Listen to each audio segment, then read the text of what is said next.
Experience the diverse beauty and coastal character of Bay Area living, where each home tells a unique story.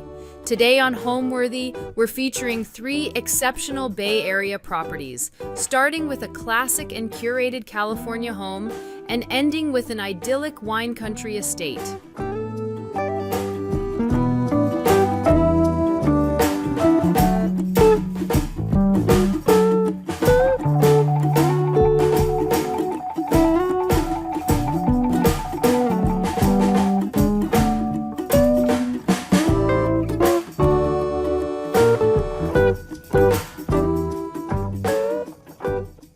You're watching Homeworthy, where we believe every home has a story. Before today's episode, click the join button below to support all of the storytelling we do on this channel. Our growing community of members help to directly fund more videos so we can capture these extraordinary homes from around the world. So join today to receive early and exclusive access to new Homeworthy videos. Hi, my name is Jonathan. Welcome to my house in Carmel Valley. Come on in.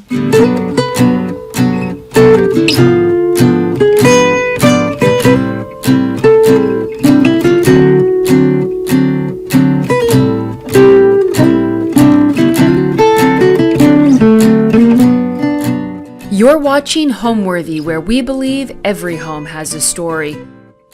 My name is Jonathan Rackman. I'm an interior designer, and you can call me an author too if you want to.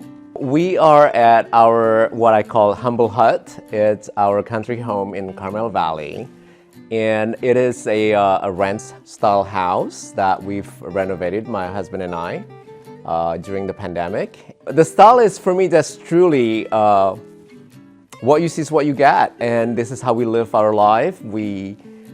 It's a reflection of our relationship and collection of our memorabilia from our travels collection, as well as family heirlooms and sentimental items that we don't want to get rid of yet. In fact, my husband calls me, this is the Hoarder Chateau. So it was during the pandemic. We used to live in the Bay Area, and I had this nightmare of, oh my God, I'm going to die in this high-rise, suburban, and looking at a parking lot. We used to live in Carmel, downtown Carmel, on the weekends, so we love this area.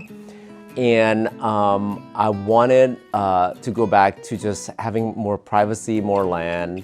I miss the backyard and front yard. So anyway, we made an offer of a house in Monterey, and we didn't get it, thankfully.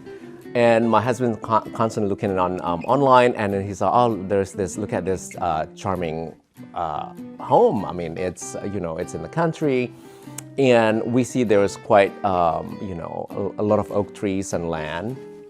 So I drove right away on my own. As soon as I walked in or get out of my car, I saw a pile of firewood, and that's one check. That's like, we love it.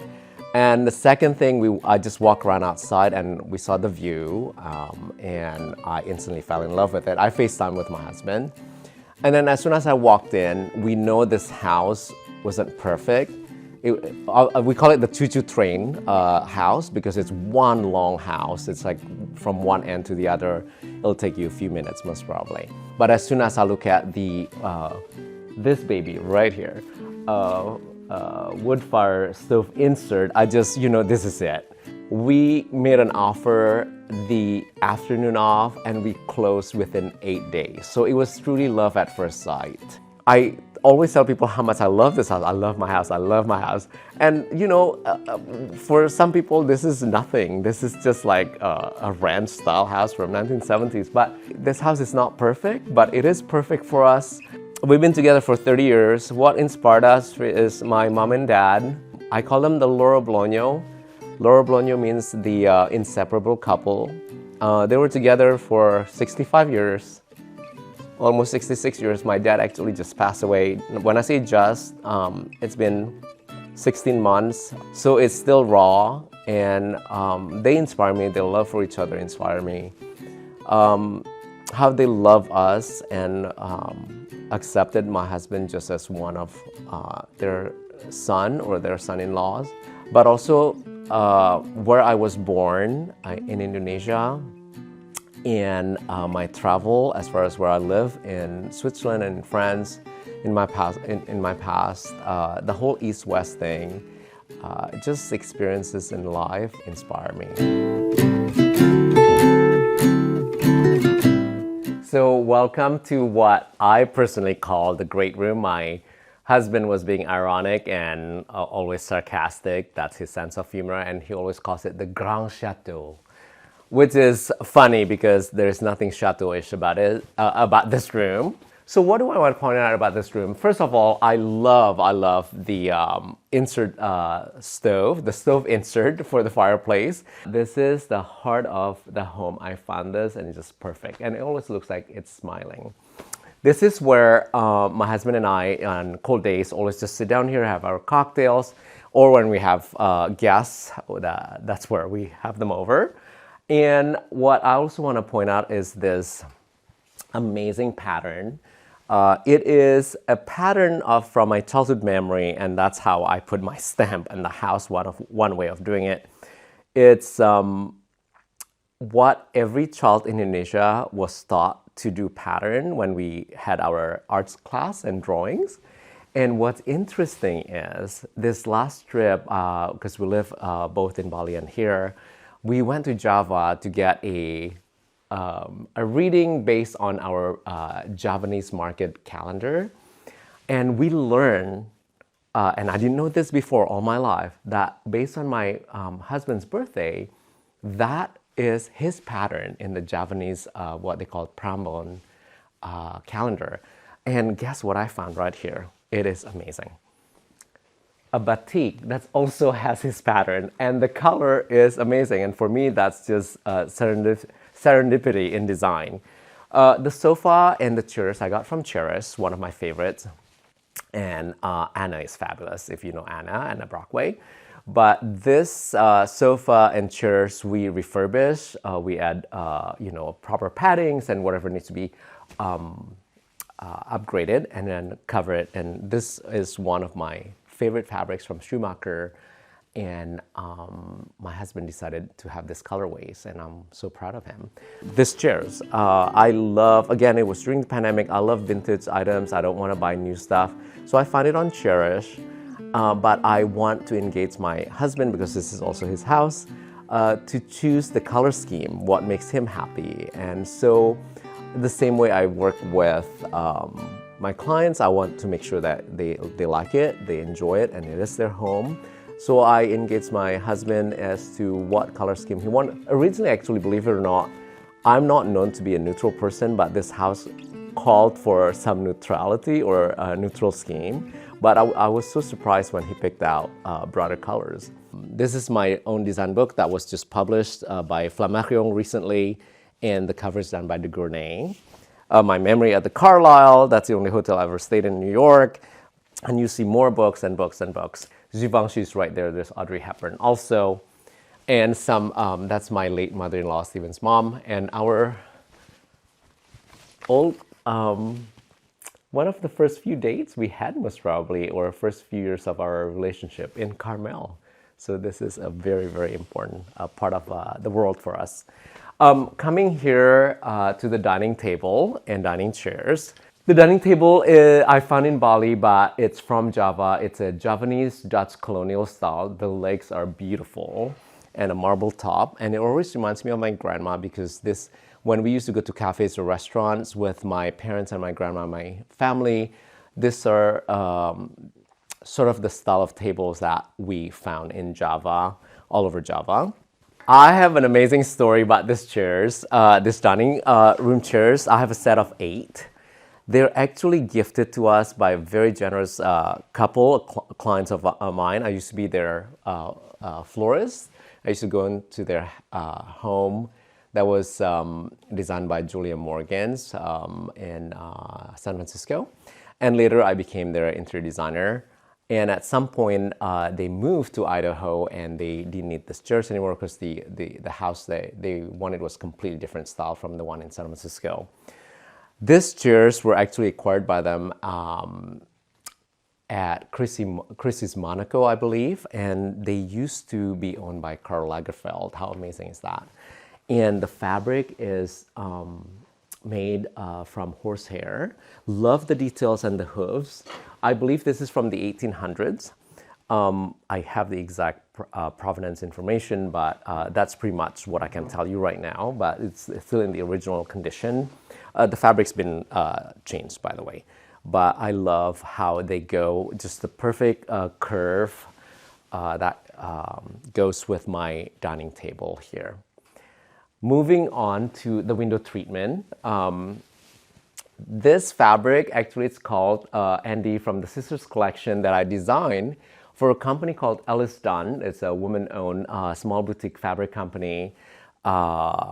Mary, my dear friend who owns Ellis Dunn, asked me to design their first pattern collection. They used to only have like grounds and plain neutral fabrics. So this is inspired by a set of women that I admire. So I love strong women. I wouldn't be here without women. And I was raised by a lot of women in my life, and I named this after one of my friends. I believe this is iris linen that they printed, but with has a little metallic. I love the chartreuse. I love the French gray, so the combination works really well. And the trim, I believe, is Schumacher. I'd better confirm that. I think it is, but I love the embroidery, and it just works perfectly with my Schumacher chairs. And this French daybed is where I actually lounge when I have cocktails by myself while my husband is cooking for me.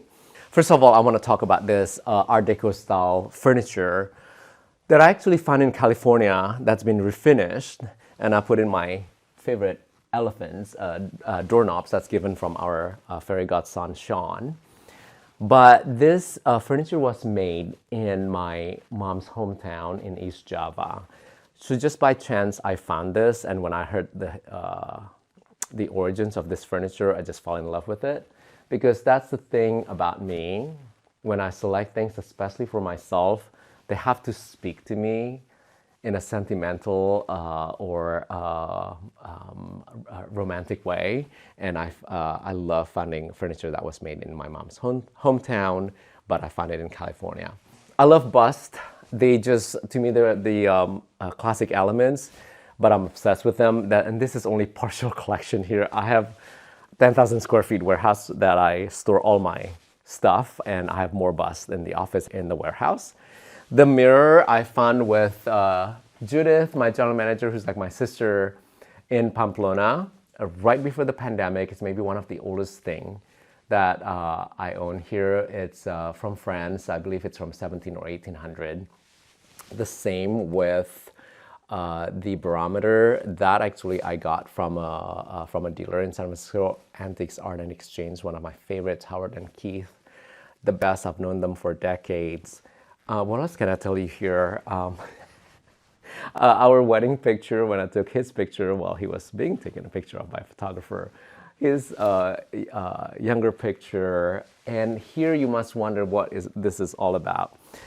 I like to create stories, and one of my host moms is from Italy, and this map of Rome is over 200 years, and I just create like sort of my own family, my found family, and I love intaglios. What a gorgeous man, look at that, and just how people used to dress. This is also so cute, a boy in a cape. And this is also, maybe this is the oldest art or item that I own. It's from the 1600s. Look at how, in a way, it's very, very crude, very, just very simple. And this, two things. First, I'm obsessed with out of Africa, but these are not African elephants. These are our adopted Sumatran elephants that we support in a sanctuary in Sumatra, and when they were babies. So if you later on you'll see throughout the house, you will see I have lots and lots of elephant figurines and sculptures from this tiny to this big. Oh, there's one of them. What else can I tell you? This is from an English train station, I believe also from the 1800s, So we just put candles up there. Another Louis Philippe old mirrors that I found also in Spain. This or two are Balinese temples artifact that I found and ship them here. I just found this 1845 Victorian, either child's or little lady's chair, perfect for my footstool or just when I work with the fireplace. Let's turn around here and look at this. I call this my Balinese wall. Everything from here is from Bali. The art that I collected, with the exception of this two, I found this in Carmel Valley actually. But the color scheme works. I love this. I have a lot of memories and stories about each one of them. The rice paddy farmer makes me just think of my hometown and my home country where I grew up. These two were at the Aman resorts done by orphans that we supported. They are mute and deaf orphans that's raised by an orphanage that we support, as well as they were our 20th anniversary, my generous clients. They gifted us a trip as our 20th anniversary, which was 10 years ago. A trip to Amandari. If you don't know the Aman resorts, you should check it out. We are a bit of an Aman junkie. There are about only 28 or 30 in the world, and we've been to maybe half. Ed Tuttle was the famous architect and designer, and unfortunately he passed away, and I wrote about him actually in one of my lifestyle journal called Di Sini Di Sana. But so we purchased this in their names, but we love them and we kept them. And it's interesting because this was both painted by two teenager boys, and he was at the time a dancer, or they both were dancers as part of just cultural education, and just culturally that's what they do. They raise everybody to be dancers or musicians. And because they're orphans, one of them told me that he titled this Mother and Daughter, and just broke my heart, and just very, very important and sentimental to us, and just we love to support orphans or people, children who are in needs, or people with disabilities. And his best friend painted next to him just the opposite of the mood of this. It's very happy and very whimsical. The rest are from local artists in Bali. This is by the same artist that I found at the Oberoi. I can't remember his name. It's written somewhere here, Nyoman Armadi. But just very intricate and just local scenery. This is a sentimental one because this I purchased as I was holding my mom's hand, walking for a brunch after our oldest fairy godson got married at the Four Seasons Jimbaran in Bali. And we're just walking in hands, and the artist in residence was actually painting this. And I asked him, oh my gosh, what is this title? As he was painting, and he said, Playing with Mother. I was just like, what? I was sobbing, and I had to have it, and I carried it myself. And my husband chose this hand-carved mask, traditional mask from Bali that's gilded, and ever since, I don't know how long, we've had them, maybe over 20 years. The entry. Gosh, where do I start? A pub table, 1700 from England, that has the original leather top embossed with heavy ironwork at the bottom. My elephants, more elephants. This is where we put our keys and hats and stuff, and just a collection of paintings and portraiture. One is gifted from our dear friend's mom, who's no longer with us. She was a painter. The rest I found, I just fell in love with her. These are the reproduction of a photograph of Lady Rose that she gave us permission to use during my decorative showcase in 2019 in San Francisco. I used the wallpaper the Gournay made after Lady Rose. She is the Marchioness of Houghton or Norfolk in England. and she found a scroll of unused wallpaper in the attic from, I believe, 200 years ago. So the Gurney did the copy or the reproduction, hand painted, everything's done the traditional way. And I was the first to use that pattern, the Houghton Hall pattern, in my showcase. So I just love her. She was a model, she's gorgeous, she is one of my muses, and just works perfectly here. Our collection of canes, this is actually Stephen's grandpa and later used by his late dad, and most probably someday it'll be ours. But I just love all these different umbrellas and canes. Another Gurney, I'm obsessed with the Gurney umbrella. But look at the elephant, isn't that cool? During the renovation, which almost took a year, we actually lived in the house. It was during the pandemic, we just moved from room to room to room. My husband essentially almost divorced me at the end. And like the last week, it was his push. He said, and I'll go back to what we did. He said, if you're not done by this week, I'm moving into the hotel down the hill. So we actually did everything from the hardwood floor, all the windows and the doors, interior and exterior. We basically gutted the house with the exception of this room. Because we love the beams, we love the natural wood. All of this we didn't touch, but I had an artist hand painted this pattern. The kitchen, we kept the cabinetry, but we redid the countertops. We got a new, that itself was a nightmare.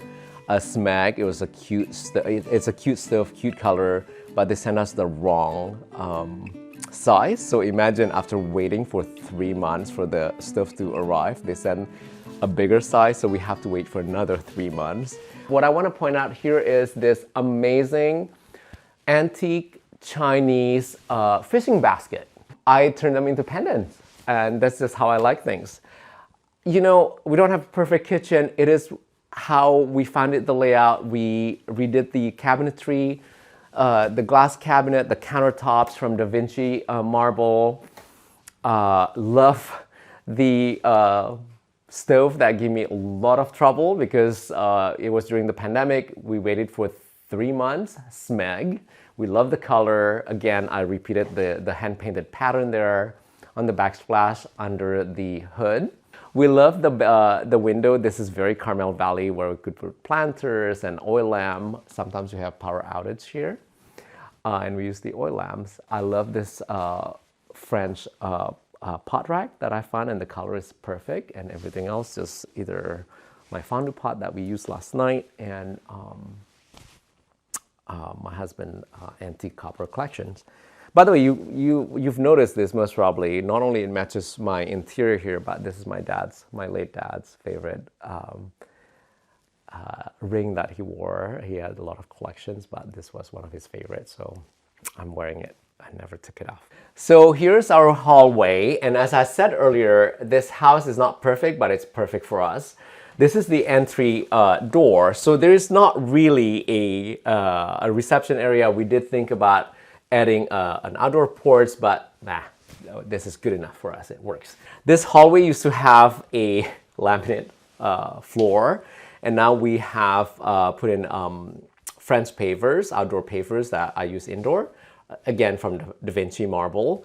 All my husband collection of paintings he's collected. Before I met him, one was done by this lady who had like health issues, and she sold these paintings so she could have enough medical funds. And my husband's super sweet, and he wanted to support her.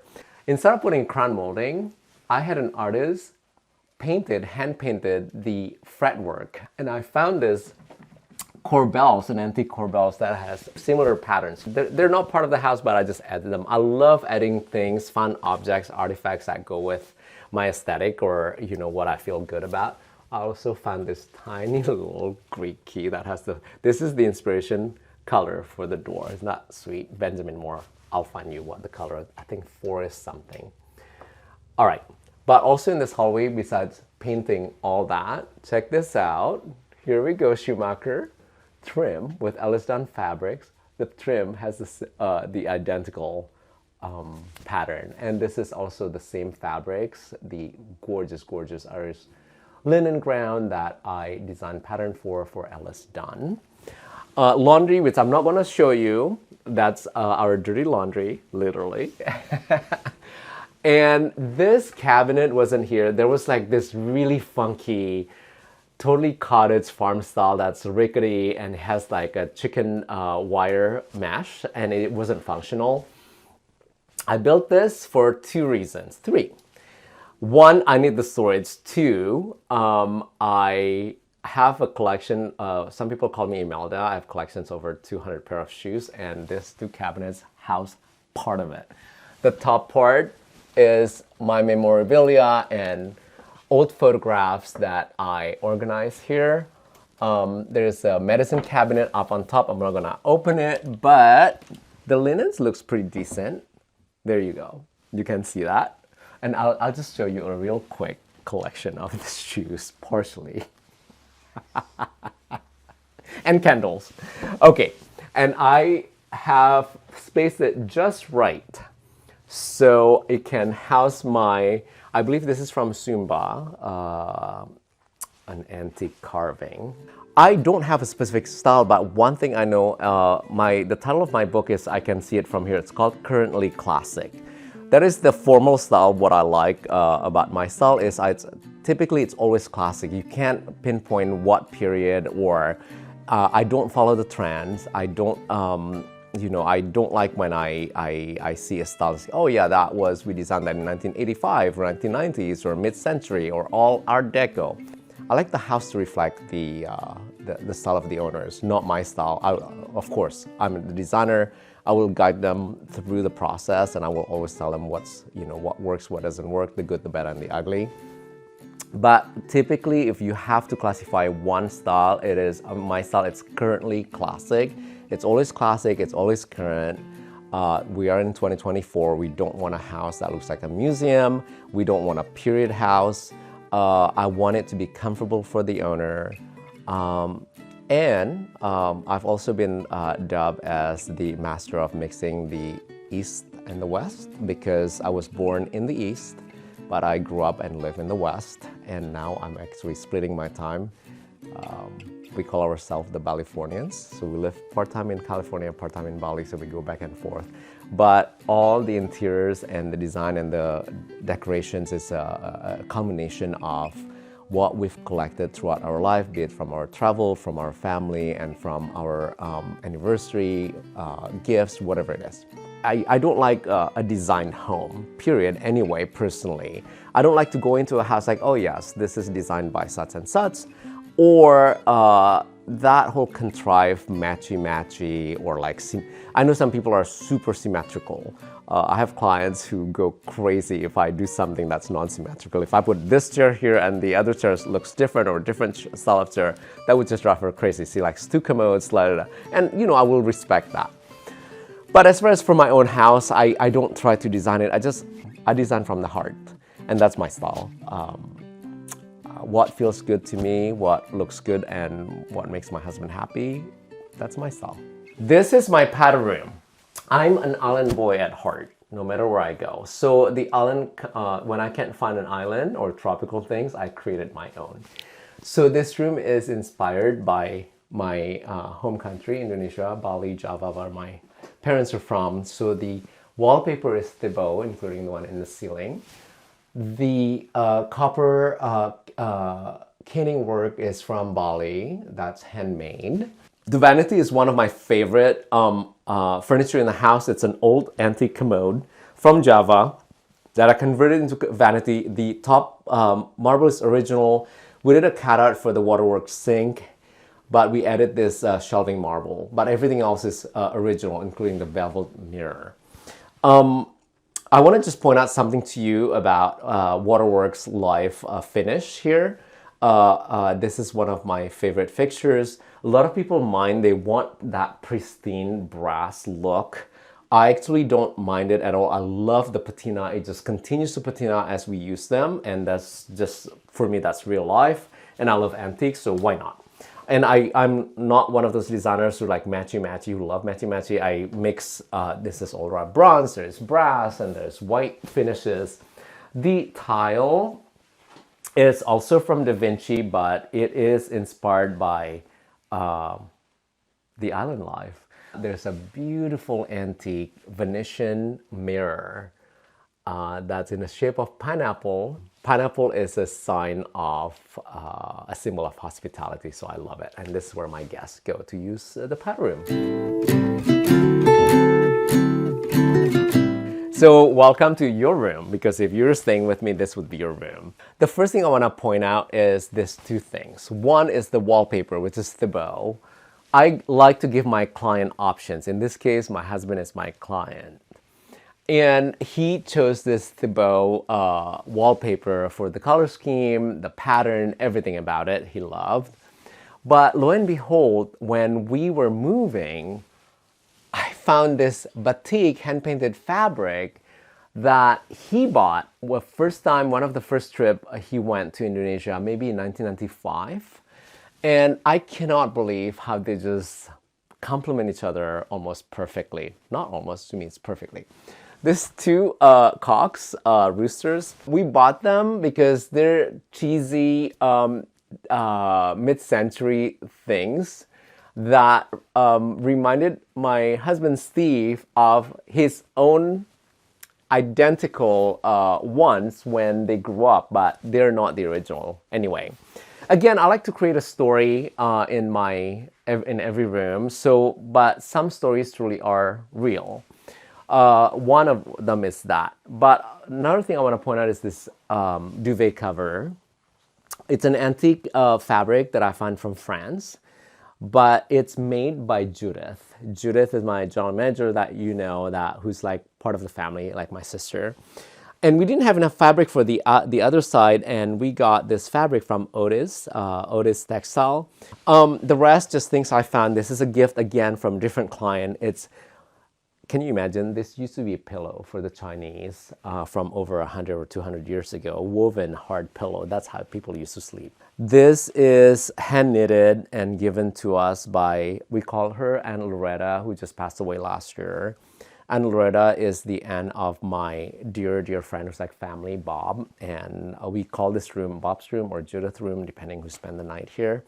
But this means so much to us. And she was ahead of her time. When people used to look at us funny just because we're two men, she just simply loved us and embraced us. And this is her gift from many, many years ago. The bed, I had to fight my husband and the dresser. He loved the set. It used to be our bed in our place in the Bay Area, but he refused to give them away or sell them. So I would have had a upholstered bed, but he loved this set, so I have to compromise, right? A good compromise. The chest, the cedar chest inside is lined with cedar, was commissioned by my late father-in-law, Stephen's father. And now it has all my sweaters and Stephen's, some, I mean not all, but some.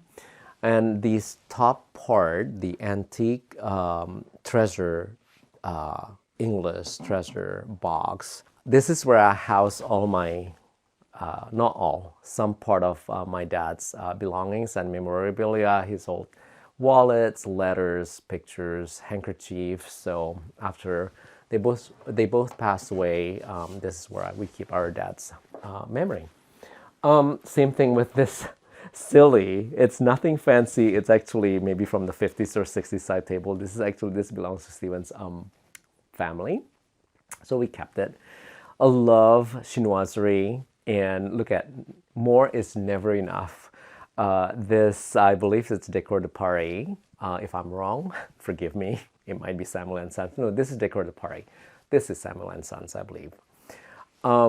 And the lamp was made from an antique tea canister that I found and converted into a lamp.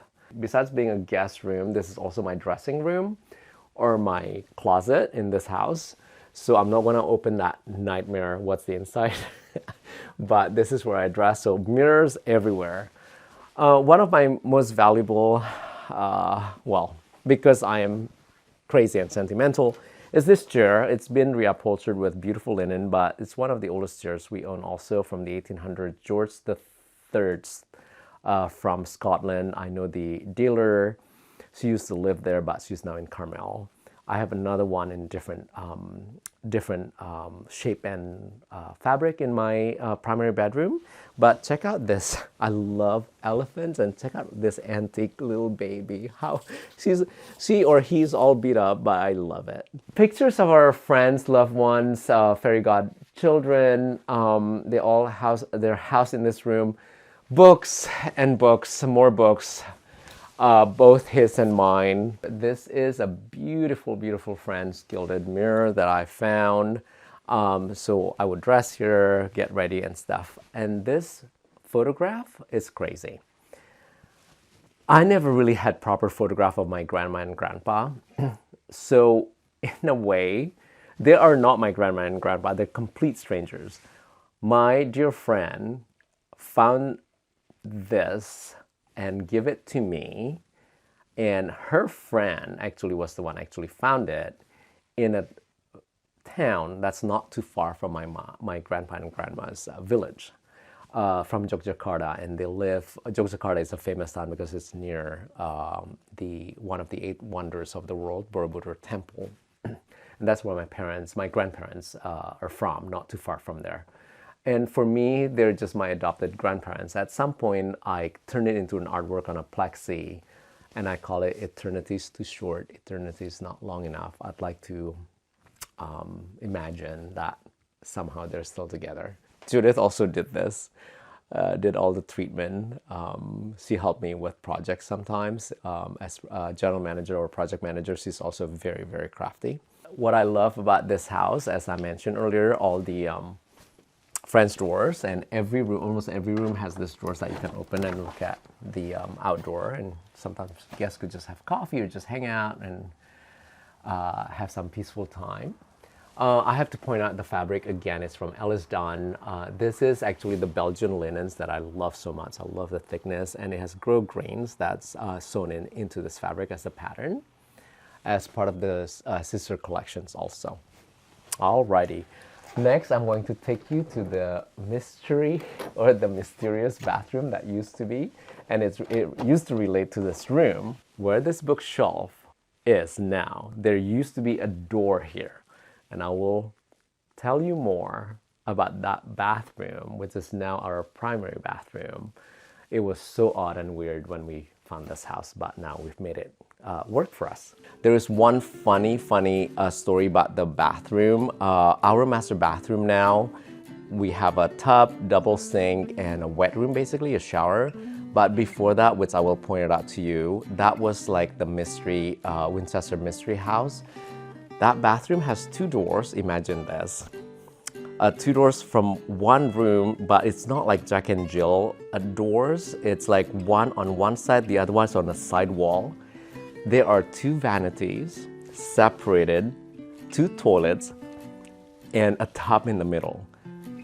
This is really funny, but we could basically hold hands if we sit down on our thrones. Welcome to what I used to call the mystery bathroom. This is one opening that we kept. The other opening behind the bookshelf earlier I told you about, we closed it. So we converted this into our primary bathroom because it's closer to our primary bedroom and my husband's office now. So we built this custom double sink with a tower, which is super practical for us. We have lots of makeups. No, I'm kidding. Just a lot of skin products and stuff. I love the marble. I like my bathroom to feel like spa-like because I'm a bit of a spa junkie, as well as an almond junkie. I love my almond candles. You should check it out. Anyway, but this marble, it's called, I believe, it's not Giorgio Armani, but Grigio Armani, or Armani Grigio, one of them. Same with the taps. The plumbing fixtures from Waterworks has a live brass finish, and it continues to patina. I actually love the verdigris accents as it develops patina. So as I'm one of those people, this is too much information maybe, but some people take a bath and they dry off I just want to rinse off because I don't want that soapy water on me. So I love the exposed shower head from also Waterworks, all from the same collection. But one more thing, check this out. I'm just gonna walk to my, voila. And another part of the bathroom that I love, besides the heated floor, I have an automatic Toto, very hygienic and self-flush. And the I don't have to touch the lid, just opens on itself.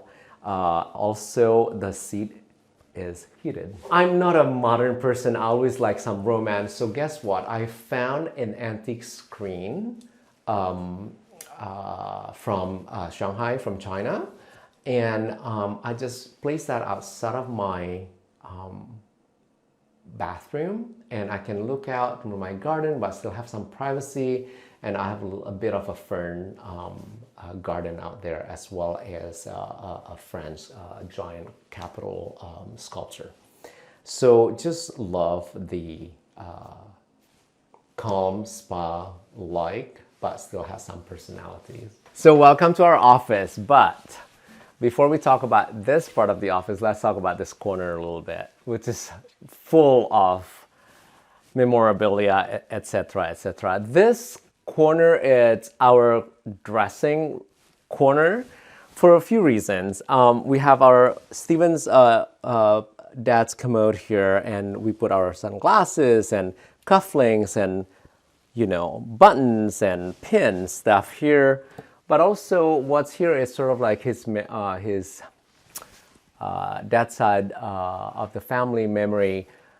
His great uncle is actually or was the governor and senator of Iowa. And whenever we went to Iowa, they always treat us with a very important person. They used to take us to the Capitol and showed the First Lady ball gown then, etc. That's his dad's, super handsome. He was, I believe, in the Army. God, I hope I was right. My husband was in the Air Force.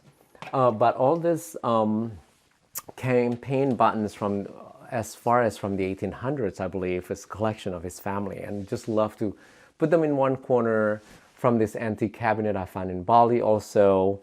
And this portrait of me, here I'm being shy again, is actually done by a known illustrator.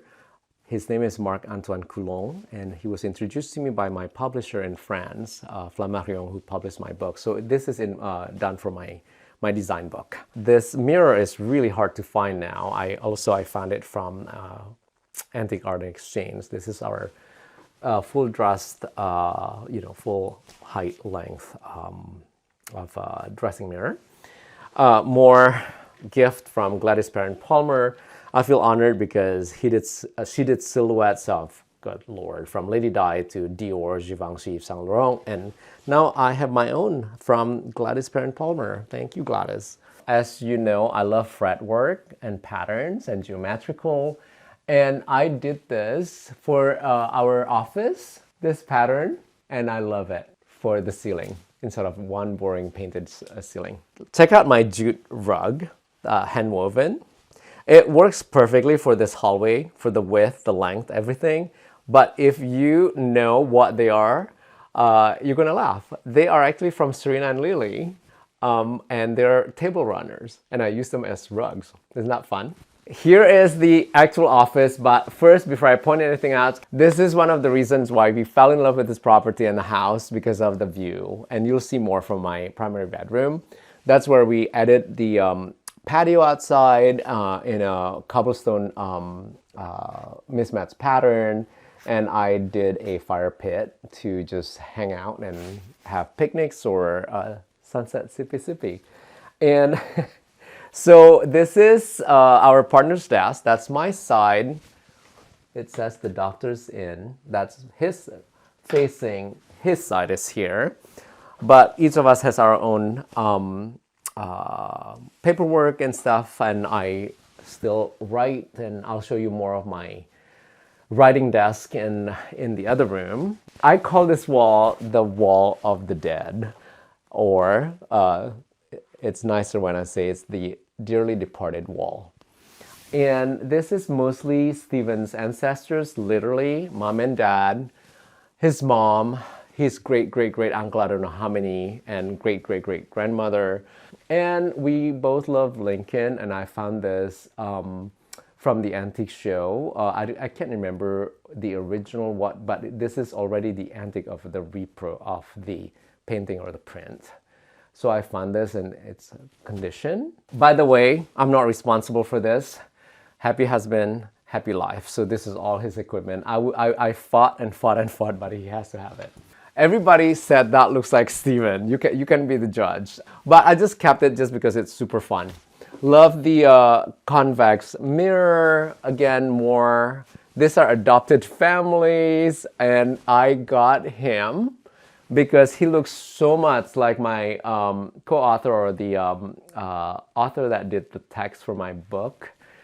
His name is Dean Reese Morgan, and he reminds me so much of him, so I just have to have him. Steven's dad, high school picture, so hot. And more of family pictures. And this is just a print that we found. Again, it reminded Steven of his childhood. He used to have that. This chair is very special. This chair it belongs to Steven's parents that are recovered, and also one of my fabric designs for Ellis Dunn. It's named after my late sister, and it's a Javanese pattern that I stripped down to be less ornate.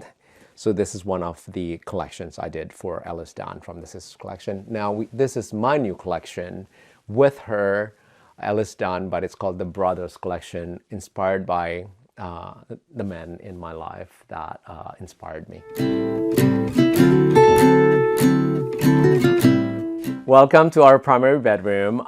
There's so much to tell here. Let's start with this corner. This is our little bar cart or bar tray for our quick, sunset when we're too lazy to go to the other bar or go to the dining room. We have a quick, scotch or cognac or rum here. I found this. Check this out. I have dimples. When I was a kid, they used to make fun of me because in my home country, only girls are supposed to have dimples, but how am I supposed to choose, right? So I found this bottle that says dimple, just a reminder of my childhood. This is a gift from a client. I love it. In this corner, just a collection of where I'm from. I was born in Sumatra, right here in old antique maps. That Sumatra, if nobody knows where Sumatra is, it's close to Singapore. Australia is down there. But Krakatoa, the giant volcano that erupted in the 1800s, was about 150 miles away from my hometown. An old antique map of Switzerland. I went to school there. Just our memorabilia from Java and Bali, mass gift from loved ones. While we are here, let's talk quickly about this amazing secretary desk, a Swedish antiques secretary desk that has, check this out, lined with burled wood. Every single drawer, I don't know how many, I haven't counted yet, has a lot of memories from my travel or letters from my mom and dad, old tickets. I still write letters, so all my letters or letterheads collections here from hotels or my own. So this corner is super sentimental. Our pictures from 30 years ago, me in a Balinese outfit. You really want to know how my husband feels about me? It's right here. Okay, how cute is this? This is when he was a kid. Oh my gosh. I love this picture of him. I can't be responsible for this part of the bed. Again, I married a straight man right here with all the equipment, vintage equipment for the music. But I love this French dresser that I also found from Antique Art and Exchange.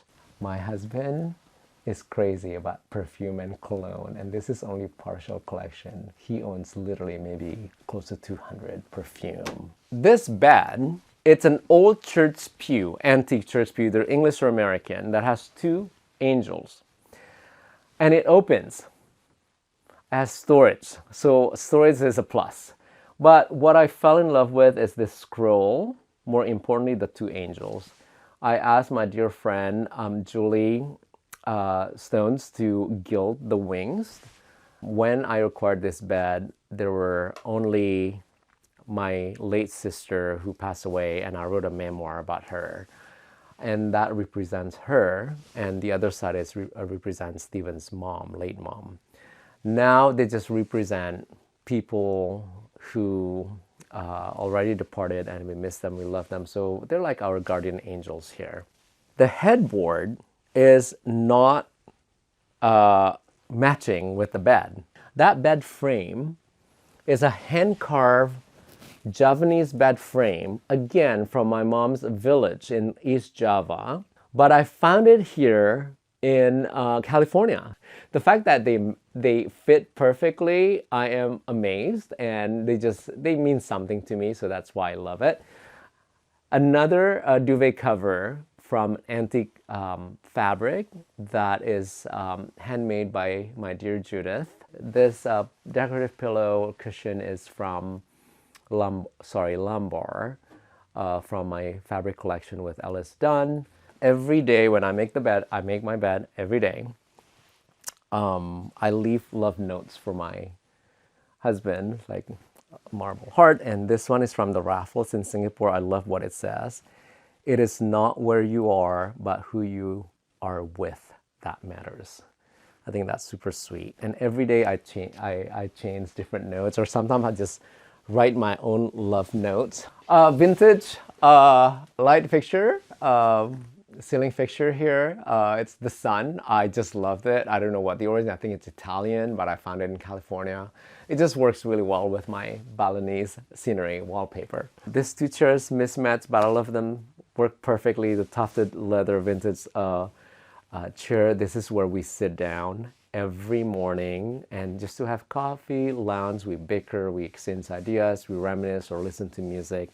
Or if you turn around, we watch sunset when it's too cold or it's too foggy or cloudy or rainy. The next thing I want to talk about is two things. One is that chair, that one was in the guest room, but this is the other one. They don't exactly match. The fabric's definitely different, but it's from Scotland, 1845, George III. The fabric just has an accent. Here is from a gift from my childhood doctor's wife from my hometown when I saw her last with my mom and dad just during the pandemic. She brought it from my home province in Sumatra in Lampung, and just means so much to me. There is this antique Balinese hand carved. Look at how intricate the carving, but the color is absolutely beautiful, and this is what inspired the coloring of. If you turn around here, that you see, you cannot miss this wallpaper. This wallpaper is bespoke, hand-painted by de Gournay, as everybody knows what de Gournay is. I actually designed it for the San Francisco Fall Antique Show. I love all the details. I mean, super, super intricate, just like the carving. The gorgeous Balinese ladies, the monkeys, the statues, the fruits. We call this, I believe it's umbul umbul from the Balinese. Traditional handcrafts that they use for ceremonial days. Just like with everything else in this house, I just packed everything. More is never enough. This is my nightstand or my side of the bed. This is what inspired the wallpaper that I designed for de Gournay, and that's my mom and my dad. He always carried her purse. And this is what I witnessed all my life when I grew up. So they're always close to me. Before I forget, I want to point out this lamp that my husband refinished himself. This is his childhood nightstand lamp, and he refinished it. I put new shades, and that's sweet. So I kept it. I talked earlier about my late sister. This is her when she was a kid, and so this pictures all the loved ones stay next to me. This is maybe one of the most emotional portrait of my parents. Before my father passed away, during the pandemic, we had to cancel a trip I lost by then maybe 12 family members to COVID. But the first time I could visit my mom and my dad with my husband, this was one of the first few nights we were with them, and my mom and dad always prayed every night and hold their hands. If tonight my mom prayed, the next night my dad, they take turn. As soon as they say amen, they would kiss each other, and I caught a glimpse of them kissing each other in my memory of my childhood, so I took a snap. After my father passed away, my amazing sweetheart, she's also part of the family, Monica has been with me for almost 20 years. And after my father passed away, she made this from my Instagram. She converted this into a canvas portrait as a Christmas gift. And lo and behold, the same day I opened that gift, another gift arrived from Ireland. My friend, an artist in Ireland, who made an art out of my parents' hands clasping together as they were praying from the same portrait of Instagram. So Monica did their face kissing, and my friend in Ireland, and Monica is here in California, did their hands together. How crazy is that? A home for me is where Steven is. Steven is my husband, and especially his arms. But for me, a home is where I truly feel comfortable. Home is where I don't have to walk on eggshells, and that's the same thing what I tell my staff. This is my second home. It's my business. I don't want to walk on eggshells, and there's no eggshells in this house, and I just feel completely at ease. And home is also a place where I want to bring the people that I enjoy to be with and my loved ones to share the moments. That's how I feel about what a home is.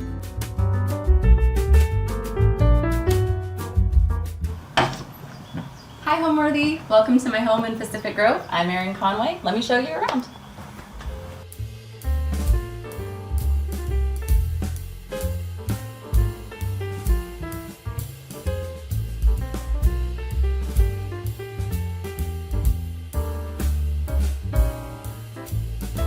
You're watching Homeworthy, where we believe every home has a story. Before today's episode, click the join button below to support all of the storytelling we do on this channel. Our growing community of members help to directly fund more videos so we can capture these extraordinary homes from around the world. So join today to receive early and exclusive access to new Homeworthy videos. Hi, I'm Erin Conway. I run the website Kismet House as well as the social channels Kismet House, where I document our home renovations and design. I am also an interior designer, and I work with local clients as well as virtual clients. So we live in the town of Pacific Grove, which is a tiny little town on the Monterey Peninsula. It is almost overlooked because it's sandwiched between Pebble Beach and Monterey, which are more famous. It's a quaint, amazing little spot. And our home is a 1909 Victorian vernacular, which I did not know what vernacular was, but essentially it means it kind of adopted all these different looks from that era of build. So it's Victorian and lots of different little things. But it's a historic home. There's a lot of those around here in our little town. The story of finding this home, we actually found our way here by chance. We owned a home less than a mile away in the same town that we purchased because we were just desperate to purchase something, and we found a house in dire need of help, and the home nobody else wanted, essentially. And purchased that and fixed it up, and that's kind of how Kismet House came to be. We documented the process of renovating that property. And because the way we found that home was we just want to buy property, it didn't really matter that it didn't have everything we needed. It just was a way to get our foot in the door here. And then I was driving home from a yoga class and I took a route I don't usually take, which was down our street that this home is on. And I saw a for sale sign on this home, which was much more my style, historic, charming, and we were in a very like 70s modern. And so I was like, well, let's just see if it would be possible to afford this home if we sold our home for the right number. So we weren't even looking. It wasn't the intention, and it was because of the other home that we were able to make the jump here. When I first saw it, I immediately called my husband. I pulled over in front of the house. I made a call to my husband and I said, hey, can you contact Charlotte, that's our real estate agent, and see if she could meet us today to walk through this home? He's like, what are you talking about? Like, what's even happening? And I was like, it's so beautiful. I feel like it could be amazing. We just need to see inside and see if it's got potential. Because we're always on the hunt for fixers. We like to put our stamp on it, and we don't like it already ready to go home. And on the outside, super cute and charming, didn't know what the inside had in store. But then once we toured it, I knew that day that we wanted to see if it was going to be possible to let the other home go to make this home happen. It's an interesting thing because when I shared that we were considering moving with my audience on social media, we were told we were insane repeatedly because we had put so much work into our prior home to make it just right. And this home needed everything. While on the outside, it was this beautiful, charming, historic home. On the inside, it was just a lot of, this was done in the 90s, this was done in the 70s, this was done in the 80s. All of the original charm was hiding underneath these renovations that happened, and you could tell what era they belonged in just because of the style of the renovation. So there wasn't any space in the home that didn't need to be renovated. So there was a lot of work to be done, but we were up for the challenge. We have done extensive renovations in this home. So we really wanted to honor the fact that it is a 1909 historic home with Victorian elements. And all of those charming details were hidden, so we made it our mission to kind of bring them back. So to my right, you can't see them from where I'm sitting, but there is a set of pocket doors. They had been boarded up. On one side, it was paneling. On the other, it was a bookshelf. And I could tell just by the cuts of the woodwork that there used to be doors there. It just made a lot more sense for the flow of the home.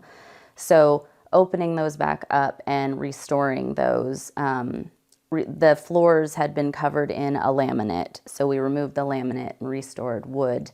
The plaster was crumbling where it was still there, or there was paneling in place. So restoring the plaster, restoring crown molding details that would have been there. It was just a lot of what would have been here, what is appropriate to be here, and bringing that back. So while there isn't a ton of original detail in the home, our hope is that when you come into the home, that's not the case, that you come into the home and you feel like you are in a 1909 home.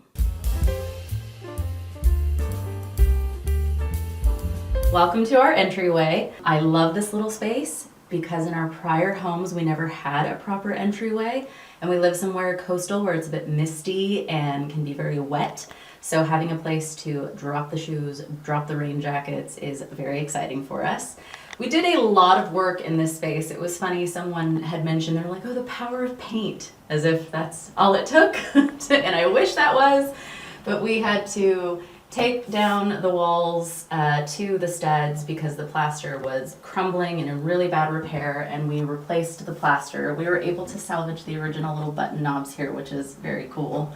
It is the original front door and the original moldings except for the top. The dentil molding we actually added ourselves just to give it a little bit more presence and height. Additionally, in this area, we totally changed the floors. So the home had fir floors that we tried very, very hard to salvage. We lifted the laminates, found the original fir floors, but they were in horrific shape. We actually brought in a salvage team, and they were like, they're just too far gone. So because we got to put new wood floors down, I wanted to make the entryway feel special, which is why we did this pattern. It's actually called a Versailles pattern, and it's a woven wood, and I love it. I think it's so special. And then our staircase actually ended right here at this wall. but we extended the last 3 steps to go beyond so we could have this teeny little newel post and banister. My husband thought I was nuts because it's such a small change, but I feel like it gives so much charm to this little space. And we did it this fun contrast trim blue, so it still feels light and bright, but it just kind of lets you know when you walk into the home that it's just kind of a colorful, happy home. This is actually a picture. We decorated the home for Christmas our first year in it, and then I took this photo and sent that photo over to Minted where they can actually create this black and white, looks like a sketch of your home. And it's such a neat thing to have because the exterior of the home is so cute and charming. So you walk in and you get to see this sweet little moment. This plant lives in all climates, 365 days a year because it is plastic. I have a black thumb, so I have a combination of fresh flowers that I can keep alive for their 1 to 2 weeks, and faux foliage because I've tried and every plant I bring in dies, and so I just got tired of being the plant murderer of Congress Avenue. But I put this here just for a little pop of color because there isn't really anywhere you can add textiles or anything cool in this space. I didn't want to do a wallpaper because the wall carries up to the upstairs and I didn't know really where to draw the line, where it stopped and started. So this was kind of a fun moment to bring in a pop of color. And I like to have a dark black or wood in spaces just to ground it. And this it's this teeny little corner, but it's a place to throw your keys down, set your wallet, your sunglasses, and it's just a place to kind of establish that you're home. Okay, so you can see that this entryway splits into 2. When we purchased the home, you can actually still see where the hardware was. This was being used as a bedroom, and so they had a door here. And we took that door off, and now you can go into one of 2 living spaces, and I'm going to take you into our family room. This room I call the pink room because I chose this really fun color by Farrow and Ball, Dead Salmon. Terrible name, which reminds me of a joke where there's 2 salmon. So we named a color after you. Oh, is it a beautiful shimmering blue? No, it's pink. Why is it pink? And so Dead Salmon is quite fitting. It's a little bit morbid, but it's a beautiful pink color. But this is the room, like I mentioned, they were using as a bedroom. So these are original pocket doors. Well, the original pocket, the door we actually had made because the doors were gone. So we had doors made to fit into the original pocket. But they had sealed it off and put a makeshift bookcase in this space. And I could tell from just the way that the moldings were cut and the weird depth of the bookcase that wasn't an original feature, that this was probably pocket doors. So within an hour of having the keys, we were breaking into that wall to see if there were pocket doors. We found the pockets and my delight was extreme. So we immediately were like, open it up. These are going to be 2 living spaces. This will be the more cozy family room space.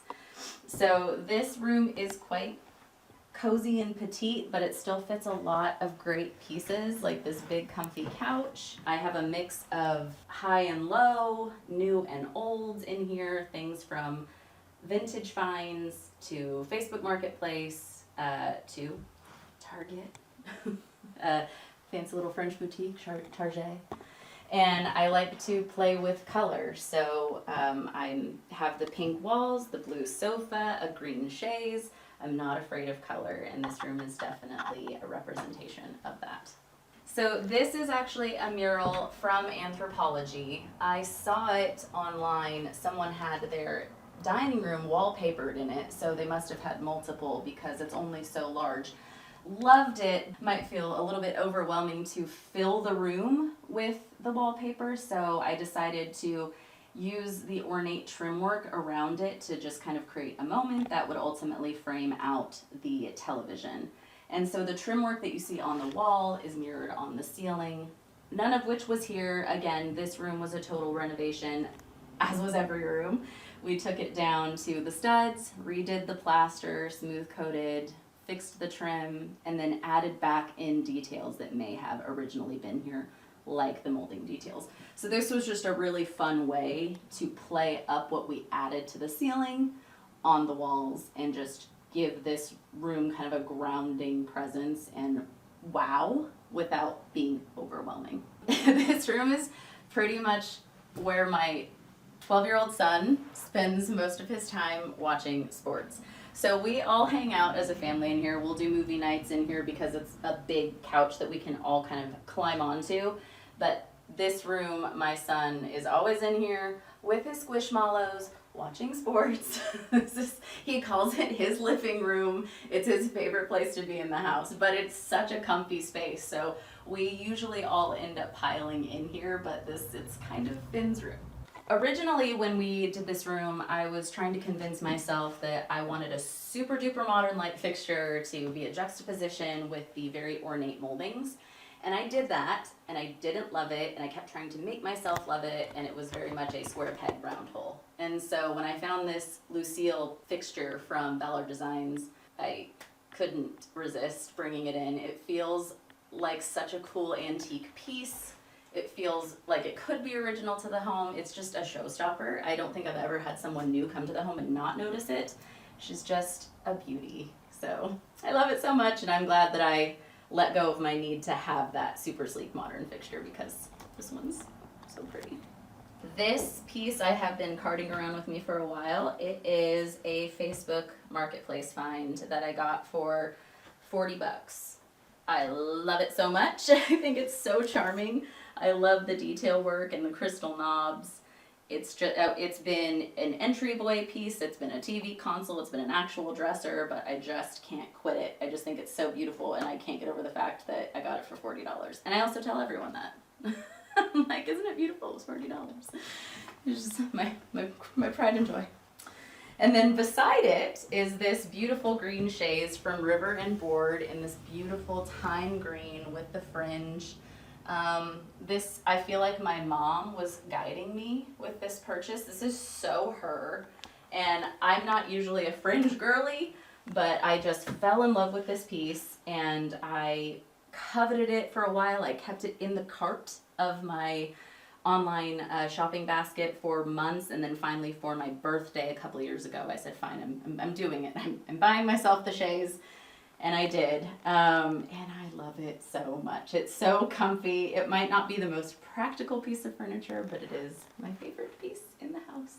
And next to it is this gorgeous lamp that I scored at a vintage market. I walked in, within the first 30 seconds I saw it, picked it up, carried it to the front desk, and that was my shopping for that day. I was so excited about it. So I love this little corner, and I tend to be the one enjoying it, in addition to my 6-year-old daughter who also loves the chaise. So from this space, we open up right into the main living room, and then this little mirror on the wall is actually, I love it because when we purchased our prior home, it was in one of the bathrooms. It had kids' stickers all over it. The bathroom had like bamboo wallpaper. It was terrible. And so the mirror looked terrible in that space, but then once we took it down and cleaned it up, I was like, oh my gosh, I love that thing. It's actually really charming.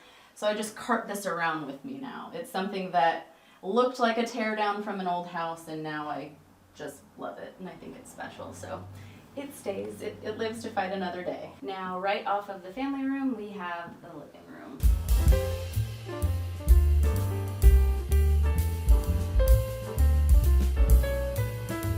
Realistically, these two rooms function very similarly. We have kids, so it's not like we use a space more formally and one more casually. Everything is used casually in this house. There's usually Legos on the coffee table. There's usually a dog draped across the sofa.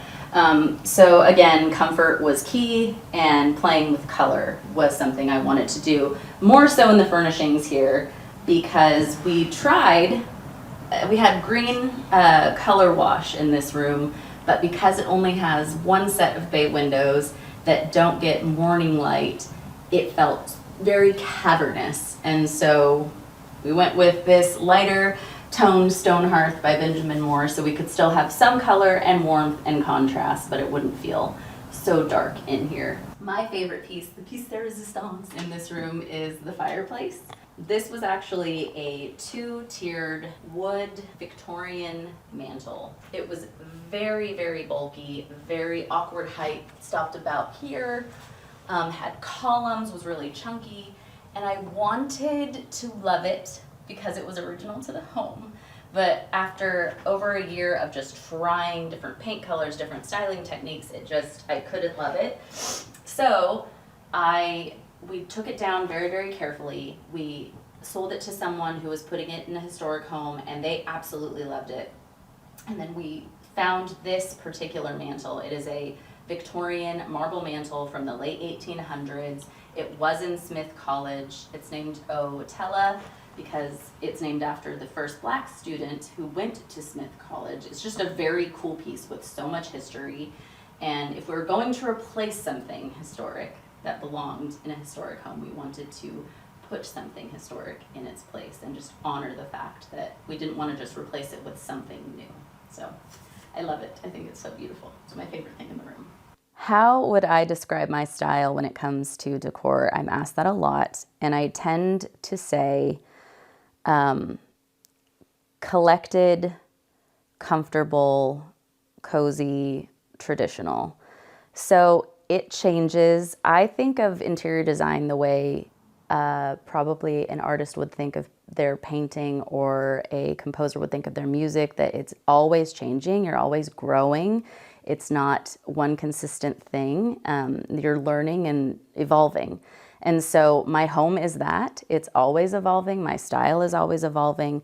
But I think the thing that always remains true is it feels layered and collected, like it has a story to tell.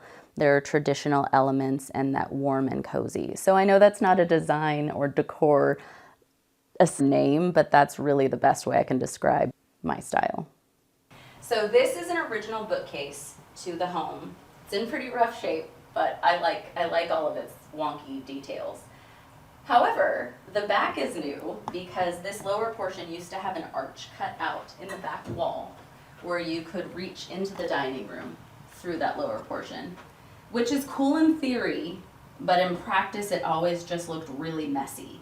And when we renovated the dining room and the kitchen later, it made more sense to just close that up. So we did a tongue and groove detail with warm wood just to kind of create a backdrop for pretty things that this changes out depending on colors in the room, season, things like that. So, but yeah, this is a cool original feature. It has glass doors actually, but the glass is quite old. And it was, all you could see was your reflection. So we actually removed the doors so you could actually enjoy the pretty things inside, but it's a cool original feature to the home. So, and then these windows are original to the home as well. You can actually still see the sash. They're non-operable, so we will have to update them someday. That's on the to-do list, but I just love the thick, chunky molding that is original.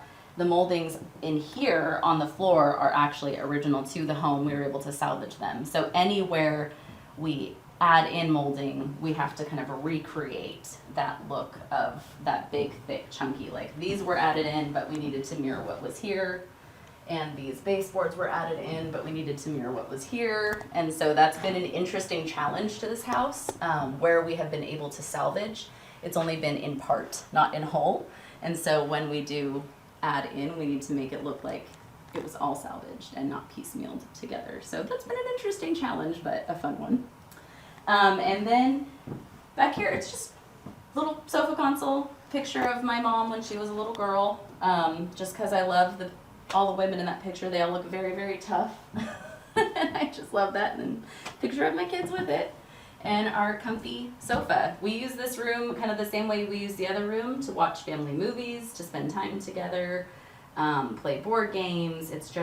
We just do all of our living between these two spaces, the family room and the living room, and I love them. This coffee table is actually Amber Lewis for Anthropology. It's a beautiful, it looks almost like it could have been a salvaged piece, the way that they made it, the way that it's kind of put together. It's so heavy and substantial. I went back and forth with different coffee tables, and I finally just, because It's a little bit pricier, but I finally decided to splurge on it, and we've had it for years, and it's a beauty. And often the stage for my 6-year-old daughter doing ballet. So multifunctional. And then over here is this, I love this old cabinet. Again, in this house, it's high, low, old, new. This was a cabinet I found at a vintage store. I actually found it, fell in love with it, but did not have tape measure, didn't know if it would fit, resisted the urge to impulse buy it anyway, and then could not stop thinking about it. So a month later, I was able to get back, and it was still there. And I took that as a sign, and I took it home, regardless of the dimensions, and just crossed my fingers that it would work. I did one of these, like, things, and it works. It's perfect. It's a perfect size. And now it's just another place to store toys, but looks really cute doing so, and has so much charm, and it's so beat up, and I just love that. This is not actually a original Monet painting. It is the frame television. My husband made this wood frame for us to help with the illusion that it is artwork. It fools people all the time, which is very, very cool, but more importantly, it's a great TV. Not sponsored by the frame, by the way. It's just a very solid television, great sound, great picture, love it. And when it's off, which is often, it gets to look like something pretty on the wall. I topped it to make it kind of, again, that illusion of its artwork with another piece of art. This was from my mom's collection. I actually got it after she passed, and it makes me smile when I see it, because I remember this time I was giving my mom a hard time because she always had botanicals all over the house. And she was like, look, Erin, botanicals are always in. And so when I see it, I hear her, and it makes me happy. This is actually another piece of hers. She got that when she was traveling in Europe. So my mom's kind of sprinkled all over this room. On the mantle, that's another one of her old botanicals. So she's here with me with her style. And then we have these two comfy velvet chairs from our house. They're the Abbott chair, and they're this delicious chocolate brown. I love them. They're so cozy and cool. I love the shape. I feel like they have this, there's such a statement without being like in your face. I love the rounded back, the rounded arms. They're petite, but they're still deep and comfortable. They're a great piece, and I love the deep chocolate brown color. So I think they have a lot of presence. So I think they're a very cool chair. I'm very big into lighting. I love lighting, love lamps, love multiple ways to light a space, from task to ambient. It's just, I think lighting is so important. We didn't run the electrical in this wall when we did the renovation and updated the plaster, which I regretted. So I got these cuties from Pookie, which are battery operated. So they can go anywhere without any hard wiring, but they're actually a really legit light option. They cast a great light, the light is warm, it doesn't look like LED battery, and now I can have my sconces without my hard wiring. And then the last light that I'd want to point out in here is the chandelier. It's this beautiful Leland chandelier from our house. It is absolutely the jewelry of the room. The reflection in the mirror, the way it has prisms and catches the light and has cast rainbows throughout the room at different points of the day. It's just such a statement, and so happy we put it in here. This room originally, though, looked very, very, very different. This wall was paneling, hiding the pocket doors. There were acoustic tiles on the ceiling. There were no molding details except for the base. This was a very, very small walkway right here with a closet. We had to gut everything down to the studs, re-insulate, replaster, smooth coat, paint, and then add moldings back in. So there's very little original to this space, but again, our hope in the restoration, renovation of this home is that when you come into the space, it feels like it was always this way. And then coming off of the living space as an entryway, we go into the kitchen through this big, beautiful arch that was not here. This was about the depth of the hallway before, and this was a closet door that had just shelves for coats and things like that. And it was just a teeny narrow hall. There was actually a drop ceiling in the hall. It was very, very dark, very strange, and really restricted the flow from kitchen dining to living space. And so when we decided to do the kitchen renovation, this was one of the first things I wanted to do, was to open this up, to bring the spaces together and create some harmony between kitchen and living space. My favorite part about my home, I think, is the kitchen. We just completed a massive gut renovation of the kitchen. It was a very small, compartmentalized 90s renovation kitchen, and then a dining room that felt way oversized for the kitchen. And so we opened up the walls, put a steel beam in so we could connect the spaces, expanded the cabinetry, but again, tried to do it in a way that it felt like, obviously this kitchen is new and just was done, but it feels very charming and homey and traditional and feels like it belongs in this home, not like, oh, this was done in 2008. So that is my favorite space. It's the heart of the home. We're always in there cooking as a family. When we entertain, that's where people gravitate towards. It's just a really happy space.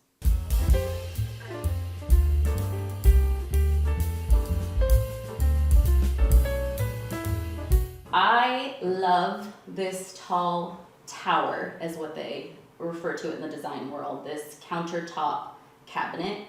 I feel like it feels like a piece of furniture. Again, this is a 1909 home and we're putting a brand new kitchen in it, so we wanted to bring in elements that made it feel a little bit more cozy and charming, things that maybe could have been here, or at least feel appropriate for the era of the home. And we felt like adding beautiful wood cabinetry, countertop cabinets would be a fun way to do that. And then we did an unlacquered hardware, so it would tarnish over time just to give that element of age and hominess. These cabinets, I love them so much because I feel like they look very high-end, they're really beautiful, they function beautifully, but they are RTA cabinets, which means ready to assemble. You can only customize them to a point, and they come to you in parts and pieces and you build them yourself. However, they are solid wood. They are dovetailed solid wood. They're really, really, really high quality, but you can save dramatically on cost. And when you're doing a massive scale renovation, finding ways to save on cost is very important. So I love these for the fact that they look very high end, but are budget friendly.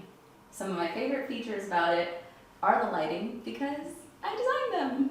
These are lights from a line that I got to design and create with Maxim, and I'm very, very proud of them. And a lot of things in the kitchen, I kept these lights in mind because I wanted them to feel at home in the space when it was done. So I'm very proud of those.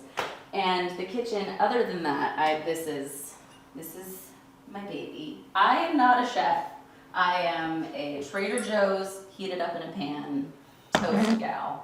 But my husband is a chef. He is fantastic. He is such a great cook, and having 6 burners and a wider range was really important to him, and having something really beautiful was important to me, and we found this extremely beautiful functional option from Entryway and just love it. And it's kind of like the showpiece of the kitchen, which is why we made it such a focal point in this space.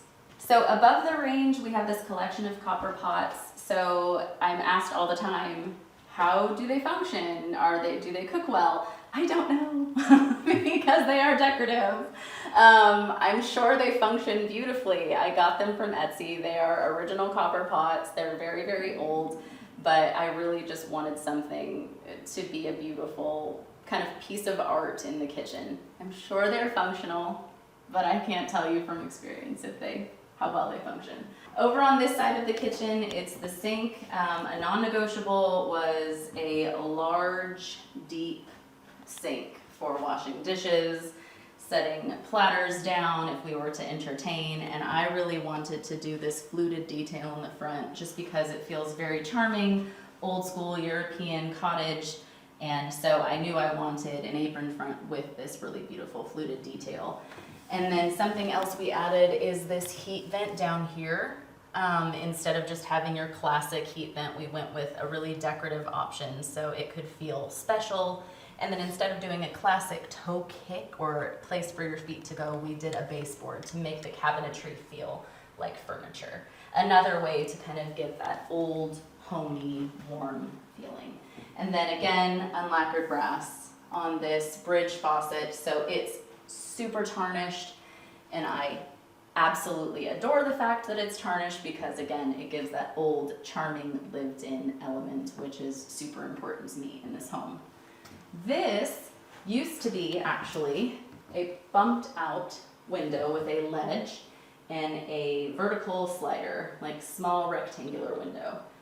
So when we renovated, I opened up this huge hole in the wall so we could have these massive French windows, and I went with this petite frame because, again, charming, cottagey, old feeling to them. So I just feel like it's such a statement, and it feels so special.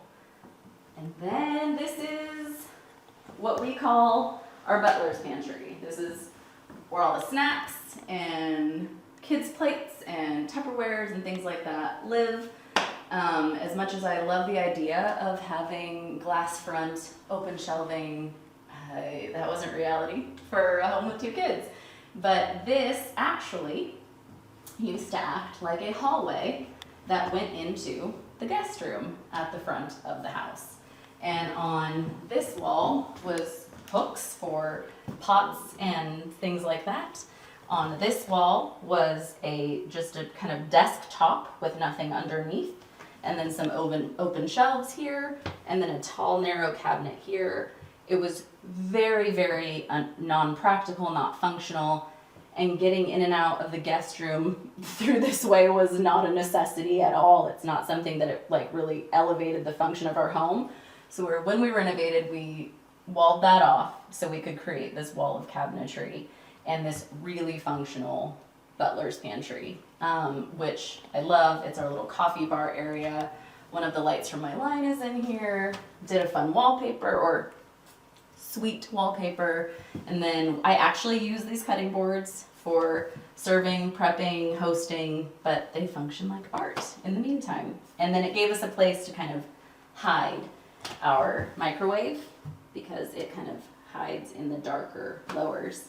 But this pantry, I'll come out of here, this is the second iteration of it. Originally, I went with blue cabinetry and wood planks on the ceiling because I was trying to play off the range, and it gave me what I refer to as 90s goose kitchen vibes and felt very out of place. And so, much to my husband's dismay, because we did have to paint these cabinets ourselves, we had to paint them a second time. But when you know that it's not right, you fix it.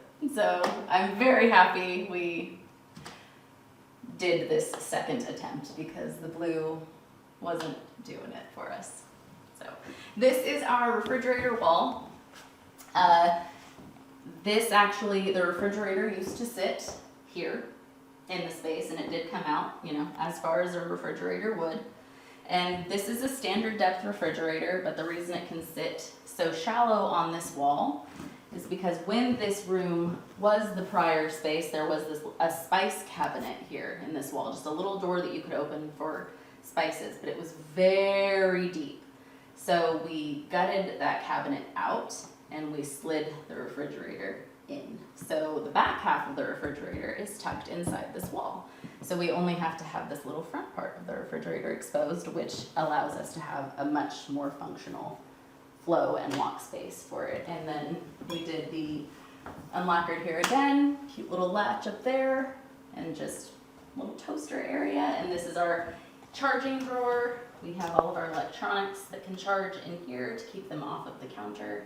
Greatest thing ever. I highly recommend doing that in your homes.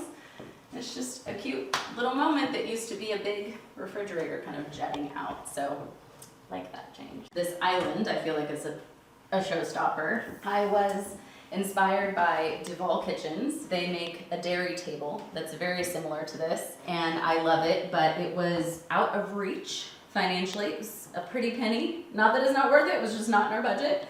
And so we reached out to a local friend, Nate, who is a woodworker, and he created this version for us that we kind of co-worked on together to make it unique enough to where it wasn't a copy, but similar enough in our very specific dimensions, so we would still have ample walkway on either side, and it's a workhorse. Always prepping on it. There's arts and crafts on it, food out for parties, there's storage for cutting boards and dish towels. It's not only beautiful, it is incredibly functional, and I'm so thankful that we incorporated this piece into the kitchen because of that. So the stone on here is different than the stone on the counters because we knew we'd be doing a lot of prep here and we wanted something a little more durable. So this is actually a granite that kind of looks like a soapstone.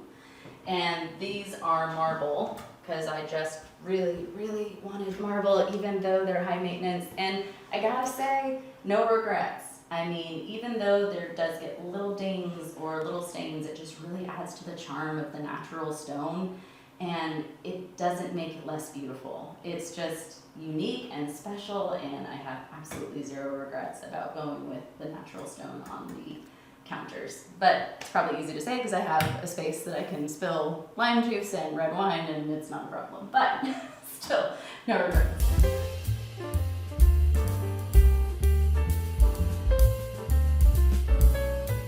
And then now we're in our dining space. So this room looks quite different than it did before. There used to be, again, this was a teeny hall, so there was a wall here and it opened up, very small entry space into the kitchen.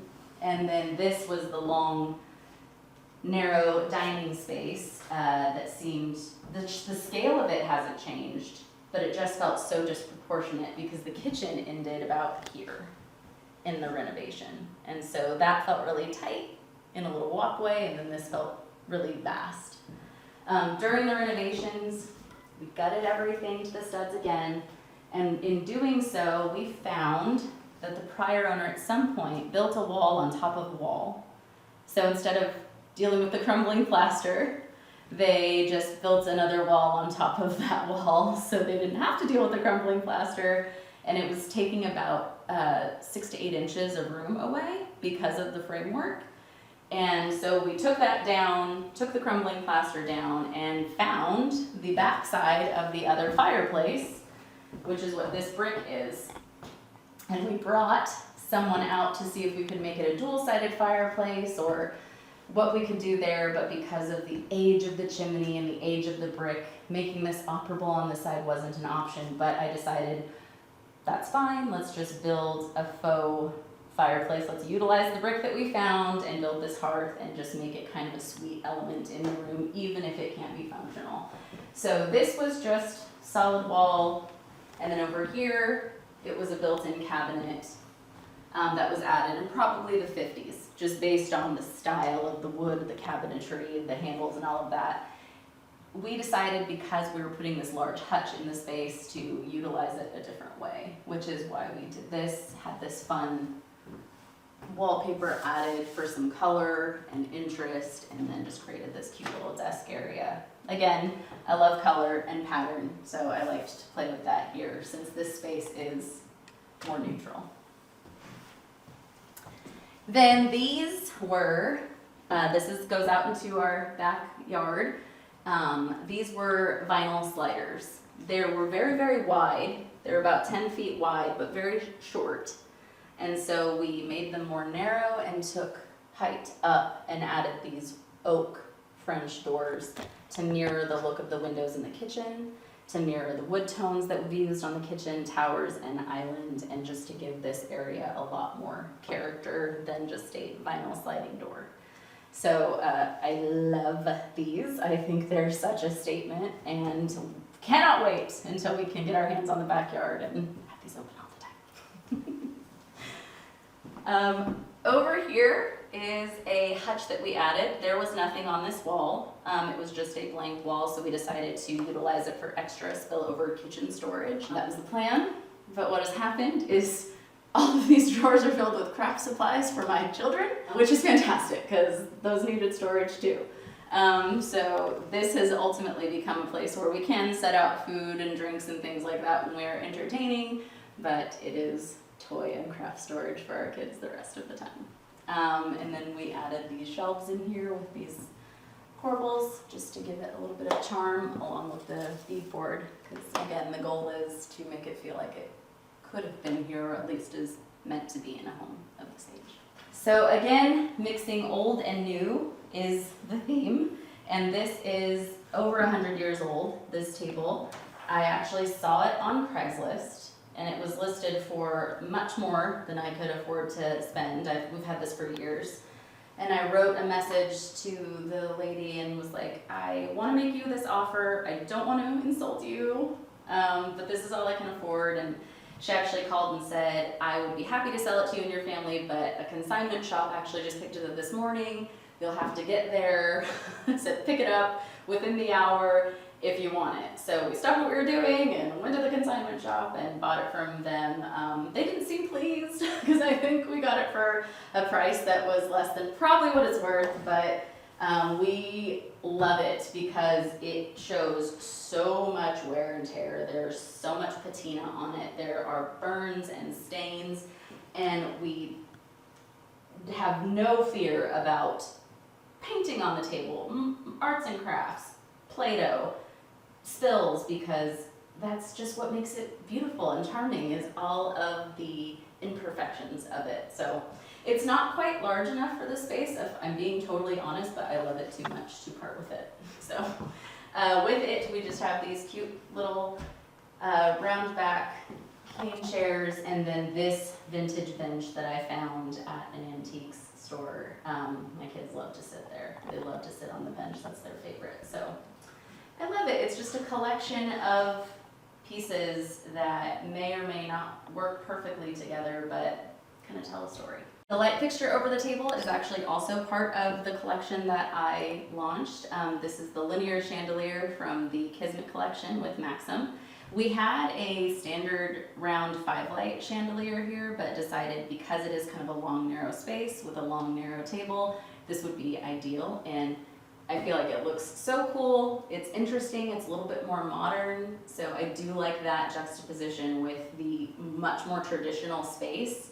But these little accordion pleated glass shades give it that older element. And then it's gold leaf on these fixtures. So there's some wear and distressing to that. So I feel like it's a nice balance of new and old. And I think it's the perfect size for this dining space.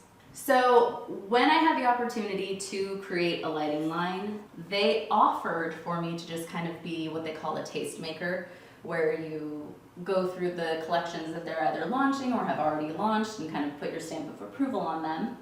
I had asked if I could be more involved than that and actually come up with my own designs. And they said, yeah, we're game. I let them know I'm not a lighting designer, so these will be sketched out very crudely with pencil and paper. And then I'll have some like sample colors and inspiration. And hopefully I can explain to you the vision. And that is what happened. I drew crude sketches with pencil and paper. I put a mood board together and then presented my designs. They loved them, and the rest is history. So yeah, it just went from crude lines on paper to CAD renderings to a sample being made and sent over for us to approve to market.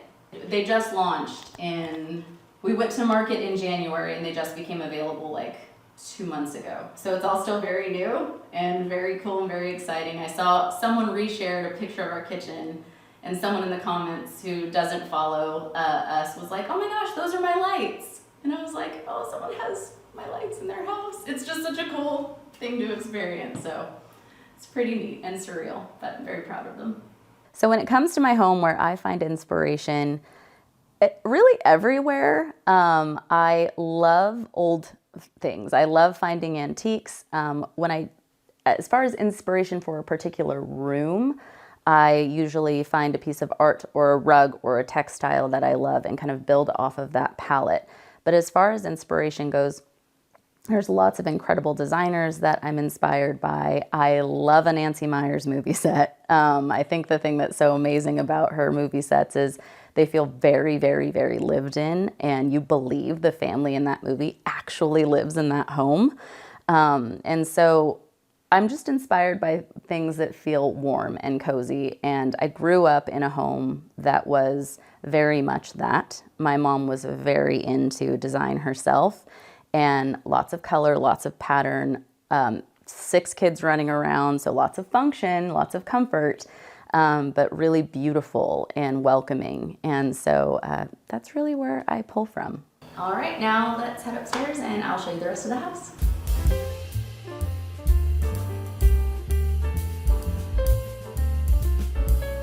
Where I'm standing now, I used to be able to touch the ceiling. This was a very, very dark, completely closed-in stairwell. There was a little seashell light right here.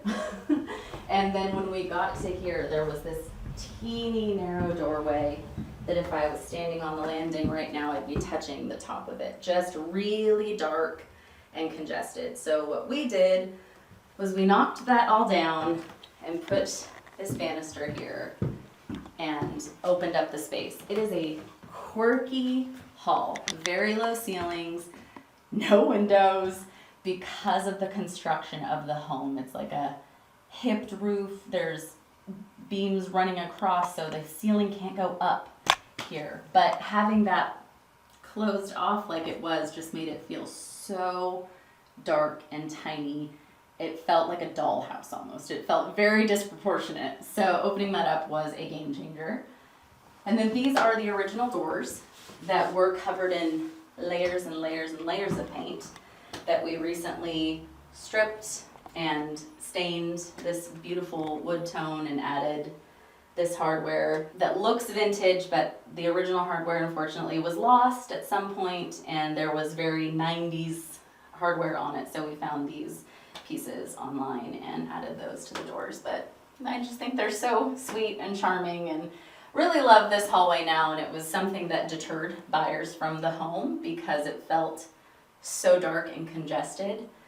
We were told that other people commented on it and definitely felt like it was too much of a thing to take on. So we're grateful for that weird little hallway that got us this house.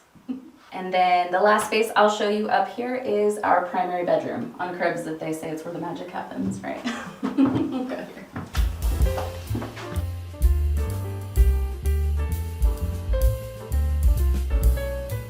This is our primary bedroom. It's actually probably the smallest of the 3 bedrooms upstairs, not counting the office, of course. But our kids use their rooms like play spaces. They hang out, they play video games, they play dolls. And so we decided, what do we do in our room other than sleep at the end of the day? Let's give them the larger rooms to enjoy, and we will take the cozy room at the back. We decided to just embrace the small nature of the room and create a really, really cozy space. We did that with, So we did that with wallpaper, fun vintage hardware. My husband made these doors for our closets. They were bifold doors that you would just get at a general hardware store. So he created these for us to just make them feel a little bit more special. He added the beams to the ceiling, and then we did a combination of a trim color, wallpapers, fun art, and then just a lot of fabric and color. To feel really, really warm. I wanted to come into this space and just want to crawl into bed, want to spend time in here at the end of the day and just relax. So the color palette in here is very calming and we love it. It's just a cozy little space. So this is a cute little skinny bench. They were quite the hot ticket item for a while there on social media. We got ours at Through the Porthole, which is a vintage dealer. It's just a cool piece. It has so much character. It's a little bit rough in spots, smooth in spots, but we actually genuinely use it daily to sit down, to put on our shoes, to take off our shoes. It's narrow, so it's not imposing on the walkway, but it has so much character. And so really love it. Highly recommend if you have a foot of the bed, but not an ample space for a cute little feature at the foot of your bed. So again, the running theme, old, new, high, low. This is a very kind of Art Deco shaped dresser, which you would think doesn't really make a lot of sense in this kind of very cottagey inspired bedroom, but it's interesting and it's substantial. It fits this spot perfectly. It softens it up because there's so many harsh square angles with, again, the frame TV, framed art, and so to bring something soft with some texture really made it interesting. They say about outfits, it needs to either be an interesting color, an interesting shape, or an interesting texture or something like that. And I feel the same way about furniture. Like, it needs to be interesting in some capacity. And this is such a focal point. We got this from Eclectic Goods, and it's a great piece, very substantial, very cool. So, love it. And then over here is my antique dresser. It's a beat up old redwood dresser, totally different than this dresser. But again, it has some soft curves to it, has soft sides, a rounded top, these old rounded handles, just to, again, create some sense of curvature in this very angular space. And haven't done any treatment to it. This is just the rustic beat up shape we found it in at an antique store. And then over here, our nightstands are these very sleek, very structural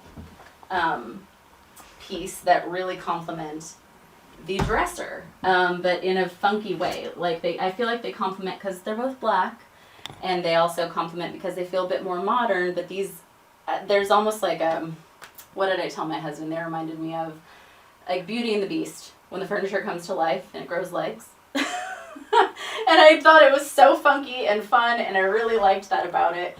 And so I like pieces, especially in a space where you don't have room for a lot, to be really interesting, to either be really great in function or really great in shape, or just be an interesting thing to look at, not boring, since you don't have a lot of room to play. So did that with our dressers and tables.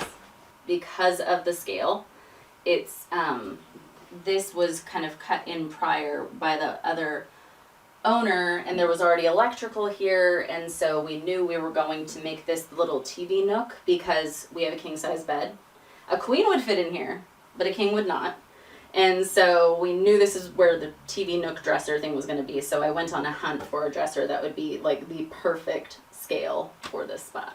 I think what gives a home soul, the reason I think we're drawn towards older homes is because the wear and tear, the fact that you can tell that there was a story, life has been lived in this house. I love older homes. There's nothing wrong with a new build. There's something about an old home. You walk in and you can tell life has happened here. Love has happened here.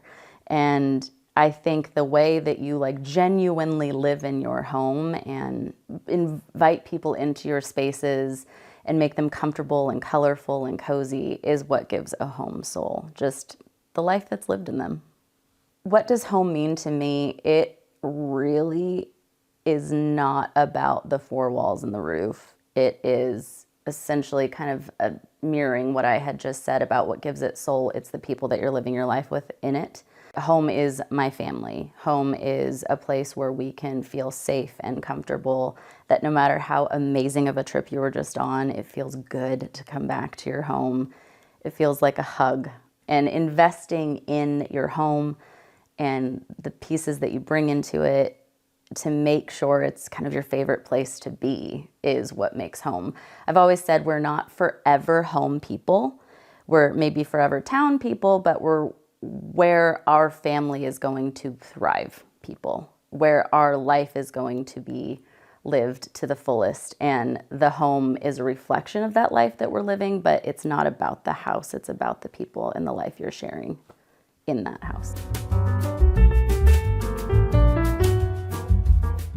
Today on Homeworthy, we're taking you into the idyllic Sonoma wine country home of interior designer Lisa Furtado. The bright and lush landscapes surrounding her historic home provided the perfect backdrop for the interiors, which she infused with a soothing and layered color palette that feels right out of a Nancy Meyers movie. Enjoy! You're watching Homeworthy, where we believe every home has a story. Hey Homeworthy, I'm Lisa Furtado, and welcome to our historic home in Kenwood, California, in the heart of Sonoma wine country.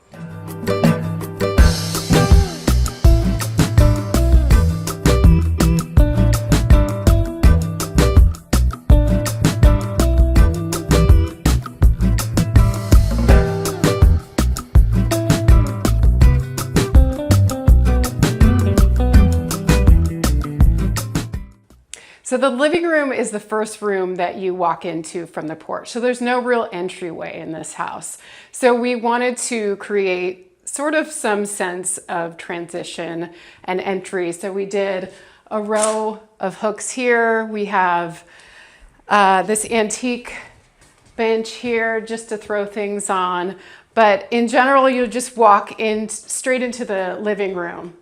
So the house was built in 1912, and for reference, that's the year that the Titanic sank.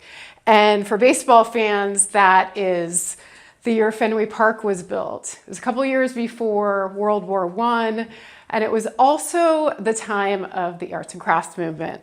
So that was a decorative trend that started in Britain and made its way to the United States. And it was really this response and reaction to the Victorian era, which coincided with the Industrial Revolution. So at that time, there was mass production of goods and decorative moldings. It was sort of this more is more over the top style of Victorian home. So when that era had run its course, people were really craving a return to a more simplified way of life. And it was sort of the Marie Kondo era of its time, and were the same guiding principles that you should really only bring things into your home that are functional or that you find beautiful. So from that sentiment, the Craftsman home was born. And this is a typical Craftsman home in that it has a lot of the features that a Craftsman would: the low pitched roof, large porch, high windows, wainscoting, and really all of these features are a way to bring the outside in. And this house has the original windows in many parts of the home with the leaded glass, and you can see the wave in the glass. It really adds charm to the home. One of my favorite features is the diamond-shaped grids on the windows. It really adds charm and character to the home. This room is fairly small as a living room, so we added this oversized mirror to really give the illusion that it was bigger. This particular mirror is from Anthropology, and it's just sitting on the ground, although it is attached to the wall, but it just sits behind the sofa. We intentionally kept a neutral palette in this house because the house is so saturated on the outside. I wanted to feel like a rest for the eye when you came inside. So we have a lot of natural materials, neutral colors in here. It feels very much like the landscape of Sonoma. And Sonoma is very casual also. So I wanted to maintain that sentiment in the house. So this is not the main hangout area of our house. If we want to watch TV, we'll go in the Carriage house where there's a large sectional in there. But if one of us is here, we'll pop on the sofa and watch television, or we'll put a game on. This is a frame TV, so it's meant to look like art, which is perfect for the space because when you walk into a room, the last thing you want to stare at is a big black box. So this works perfect. You can change the image, although we've kept this image for the last couple of years.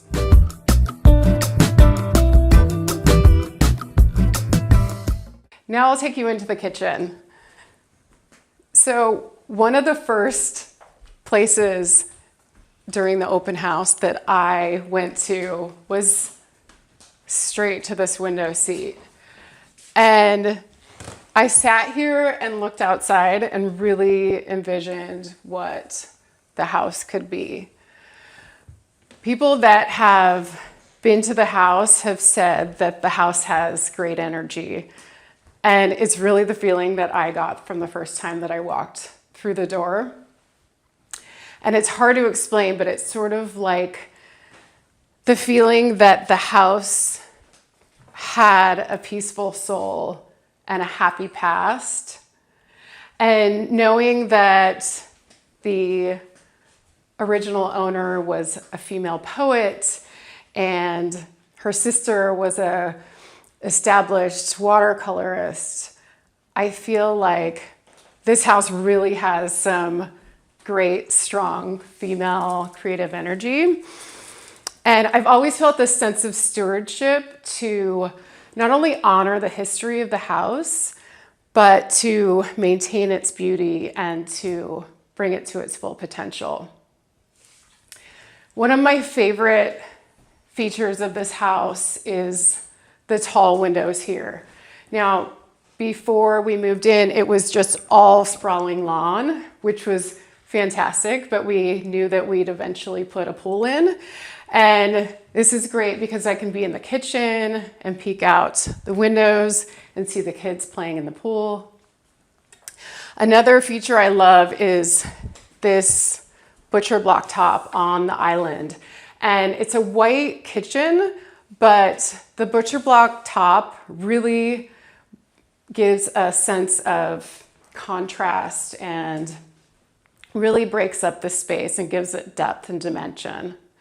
We do cook a lot in this house because we entertain a ton, but most of the cooking is actually done in the outdoor kitchen, which I'll show you later. This banquette seating here is one of my favorites. I love to sit here and have a cup of coffee, and this is where I love to work from home. We wanted to keep it fairly casual and not have anything too precious in this house. So this table's a reproduction, but it's unsealed, so you can see it's dinged and has water stains and the whole bit, but it's really a space that I wanted people to feel comfortable in and be able to relax. These chairs are antique bentwood chairs, which I love, and they have that kind of rustic, worn feeling with the leather and the nail head trim. And then this banquette seating here can fit so many kids or adults, and we play Monopoly and games around it. And of course, in the winter, we'll eat here, but in the summertime, we typically are outside enjoying the Sonoma warmth. So as you can see, we have lots of cut flowers around the house, and these are all from the yard.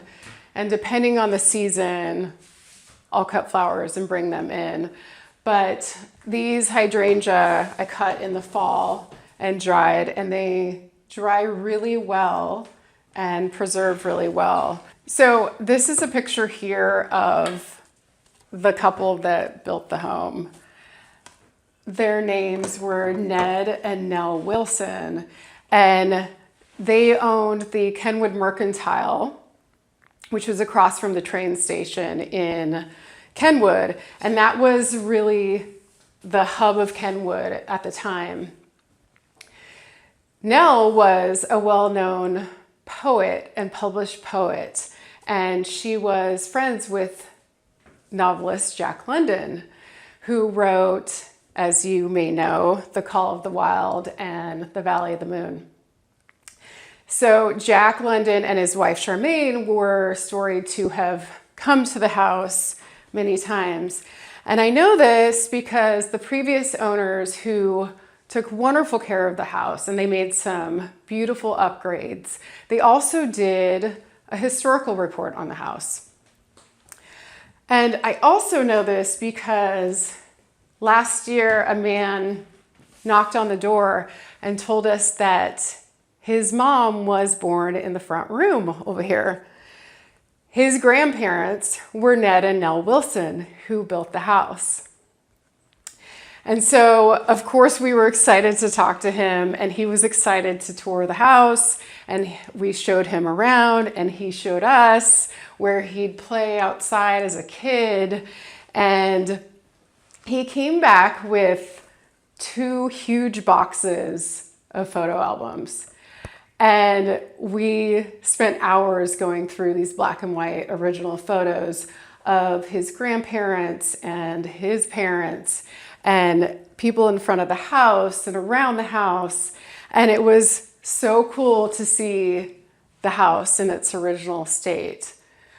I think for any homeowner of a historic home, it's such a gift to see a house in its original state, but especially as a designer, that information is priceless. We're gonna go into the Butler's pantry now, which is a small space, but where all the magic happens, the caffeine and the cocktails. But this is one of my favorite little spaces to come in the morning and the light shines through the windows and make a cup of coffee and start my day.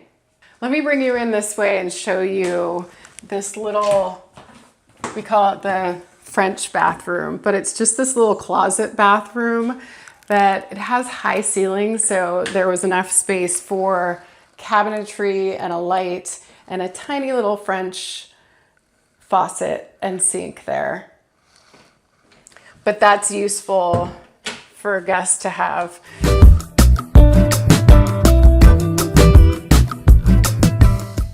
This space is sort of the breezeway, and I don't know what it was originally, but I call it my artist studio, even though I don't paint much. But we have this antique French easel here that I just keep art on. And we have kind of a collection of some original oil paintings and some prints and some photography that I love. But this bay of windows is just amazing because you can walk in here and the light floods in and you can see the entire yard from this space. So I'll bring you upstairs to the attic bedrooms.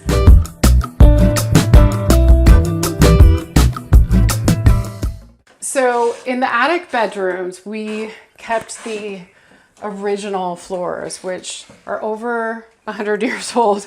As you can see, they are beat up and scuffed and super creaky, but I thought it added to the charm of this space. So one of our main goals in the house was to be able to bring people and entertain and maximize sleeping space. So in this room, we have 4 trundle beds that all pull out.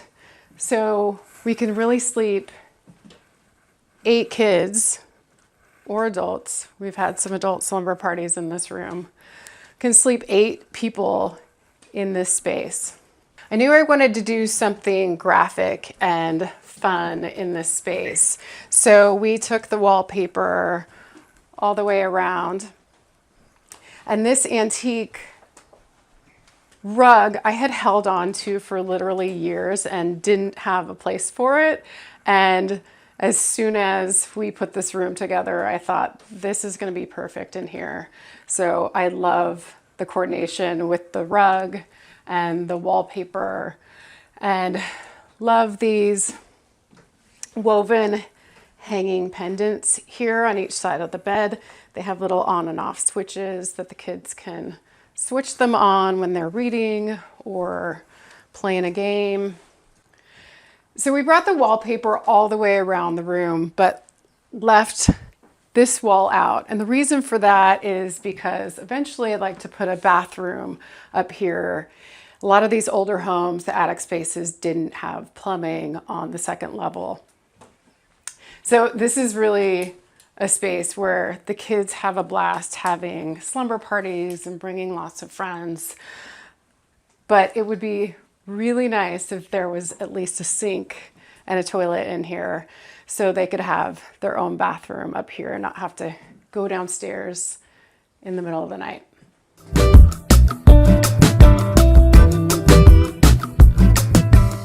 So this is all the original wainscoting here. It's a very small bedroom.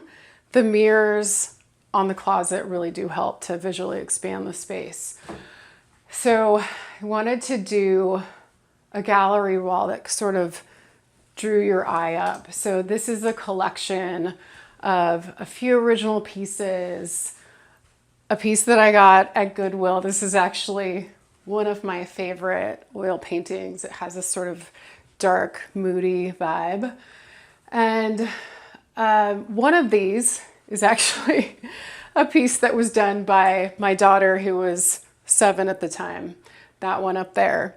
But we had it in our house for a couple years, and I thought, I need one more piece up there, and it was the perfect size and the perfect geometric layout that really finished the space. For clients, when I'm doing a gallery wall, I typically lay it out and cut out pieces of paper in the size of the art that we're working with, or we do it on SketchUp and do a rendering.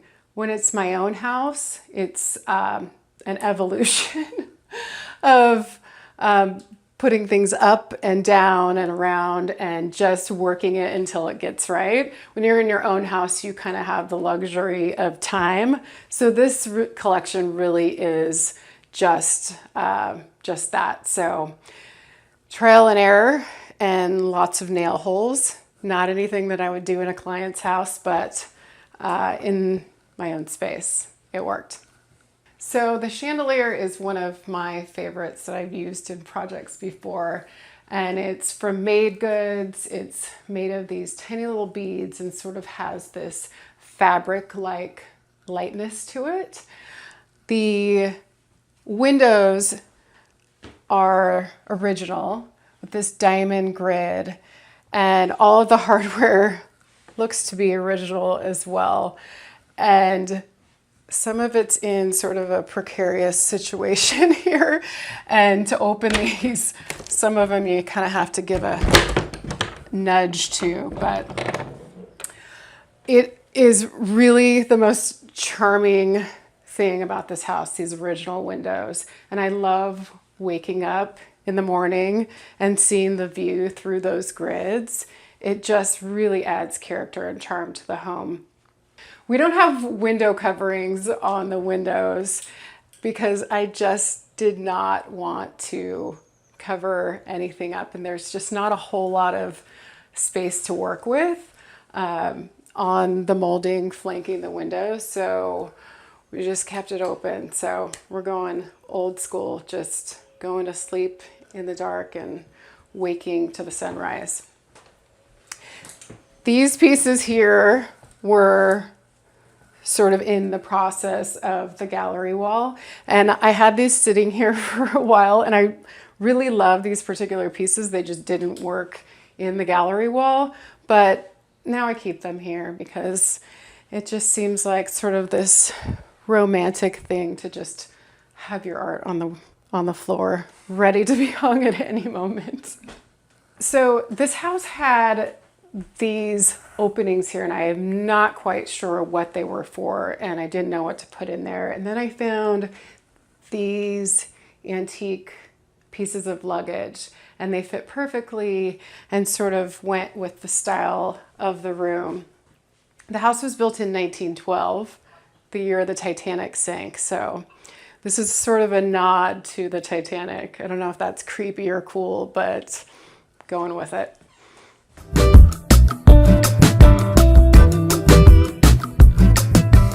So I'll bring you into the guest bathroom now.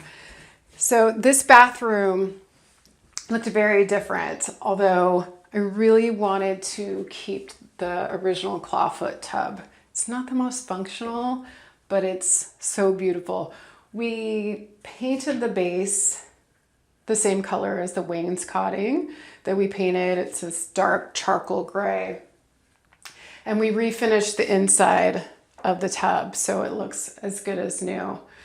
The diamond grid windows there are original windows again, but we painted them the same deep charcoal color. We replaced the vanity and the mirror, and we added this wallpaper. It took a while and a few different tries to find just the right wallpaper, but I really love this one. And it has these intricate vines, and it looks like there's grapes hanging from some of the vines, and it really just does bring that historic feel to the space. So the floor, I don't know that it was original to the early 1900s, but it was here and it's marble, it's beautiful. So we kept the marble floors. We refinished the bathtub. I really wanted to keep the original clawfoot bathtub. So we just painted the base and had the inside refinished. So the window is original. We just painted it dark. It has the same diamond grids as many of the other parts of the home. We just added the little cafe curtain there. The lights are all new. The mirror is new. The vanity and the marble top is all new, but really designed it in a way that felt authentic to the home and felt historic. So let me take you outside because this is the space that we've done the most work and that we spend the most time in.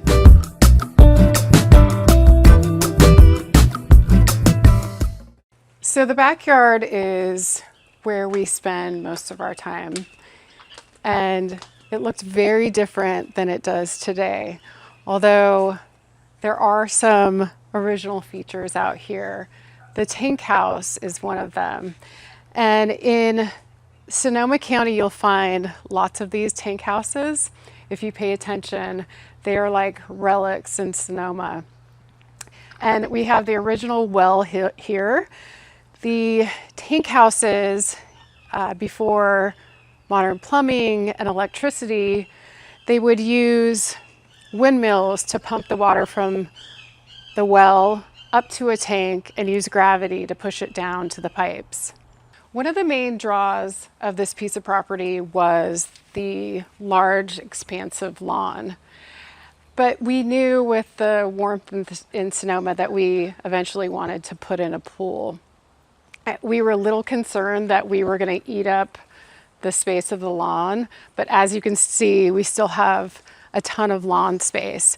And the kids are out here all the time playing wiffle ball and throwing a football around, and we put an in-ground trampoline at the far side of the lawn, which was a bit of a negotiation with my husband because he's a little freaked out about trampolines, but this is more for me than anyone else. But we positioned the pool on this side of the property for a couple reasons. It had to have a certain setback from the well and the septic. So we positioned it on this side, but I always envisioned the kids jumping on the trampoline and running and jumping into the pool.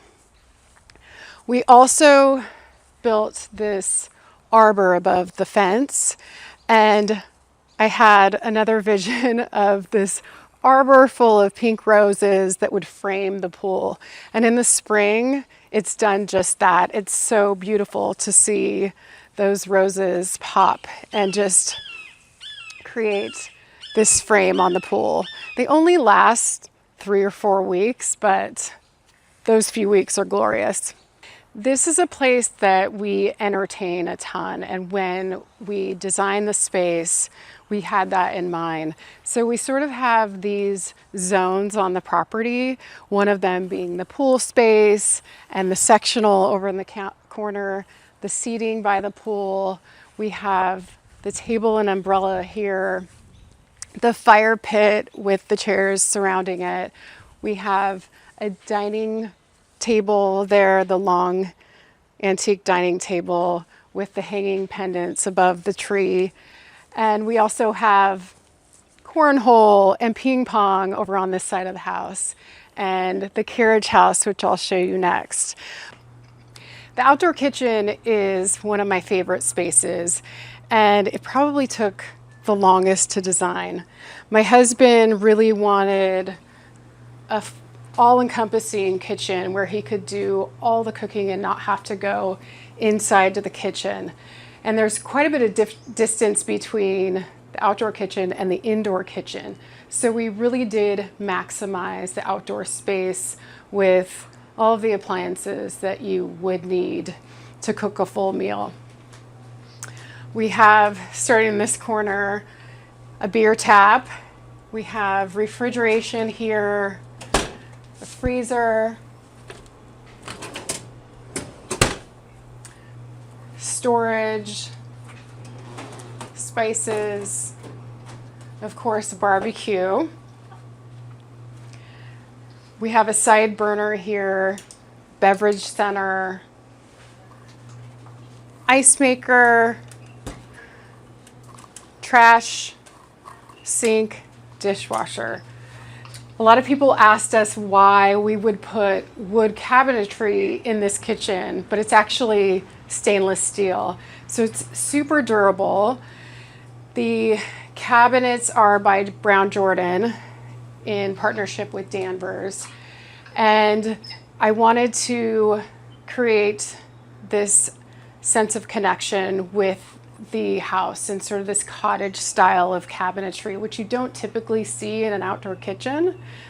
One of my favorite features is the tile backsplash, and it really does connect the color with the color of the house.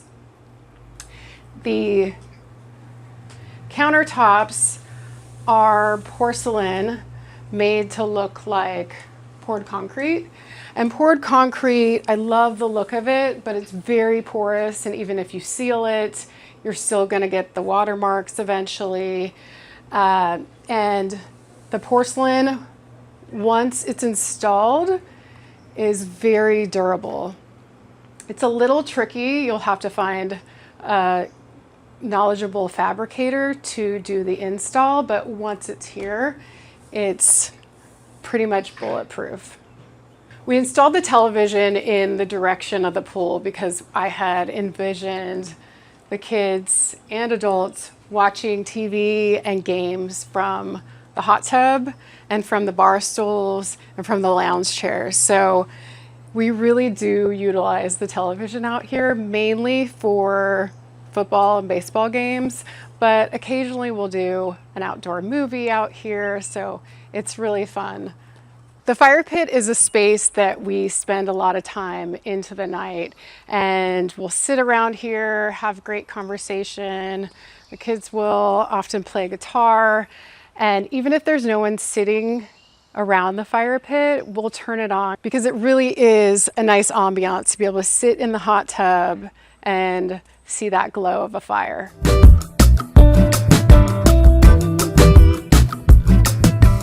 Let me take you now to the pool house. So when we built this space in 2020, as you can remember, doors and windows were really hard to source at that time. There was a lead time of like 18 to 24 months. So we had to get a little bit creative. And I found these antique bifolding doors that I feel like fit perfectly and really did the job of connecting the new space with the old space. So again, this was a space that we wanted to maximize sleeping space. So we have queens on the bottom, twins up top. So this can sleep 2, 4, 5, 6 kids, maybe 7 if they're small. And we have the bathroom here. The tile is one of my absolute favorites.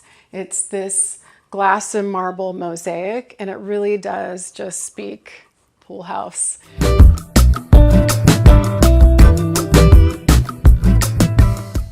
So this structure here is what we call the Carriage house.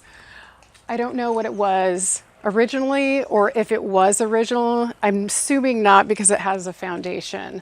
But this was a space the previous owners had used as an office. And this was a great opportunity to create a space for the kids and especially the teenagers to hang until the late wee hours of the night. So we have a large sectional, the pool table here. The kids just come and hang, and it's a space that stays really cool also. So the kids will just sort of duck in here when the weather is really warm. But they'll play video games. These built-in cabinets were here.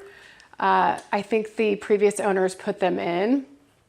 I didn't love the color particularly, but we painted the entire thing this really dark black navy color, and it really did make this beautiful contrast with the paint. And we did the beadboard ceiling, hung a really large pendant, and just created sort of this cool casual vibe for the kids. The kids are 12, 15, and 17, so this is really the ideal hangout for them. They can come in here and play pool, play the guitar, play video games, wrestle, do all the things, and the kids, especially the teenagers, will stay out here till the wee hours of the night, and they'll close the door and feel like this is their own space. There's nothing too precious in here, which I wanted to create this casual vibe that they could feel comfortable and feel like they weren't gonna break anything. And so we love this space for them and for us to be able to close the doors and not hear anything into the night.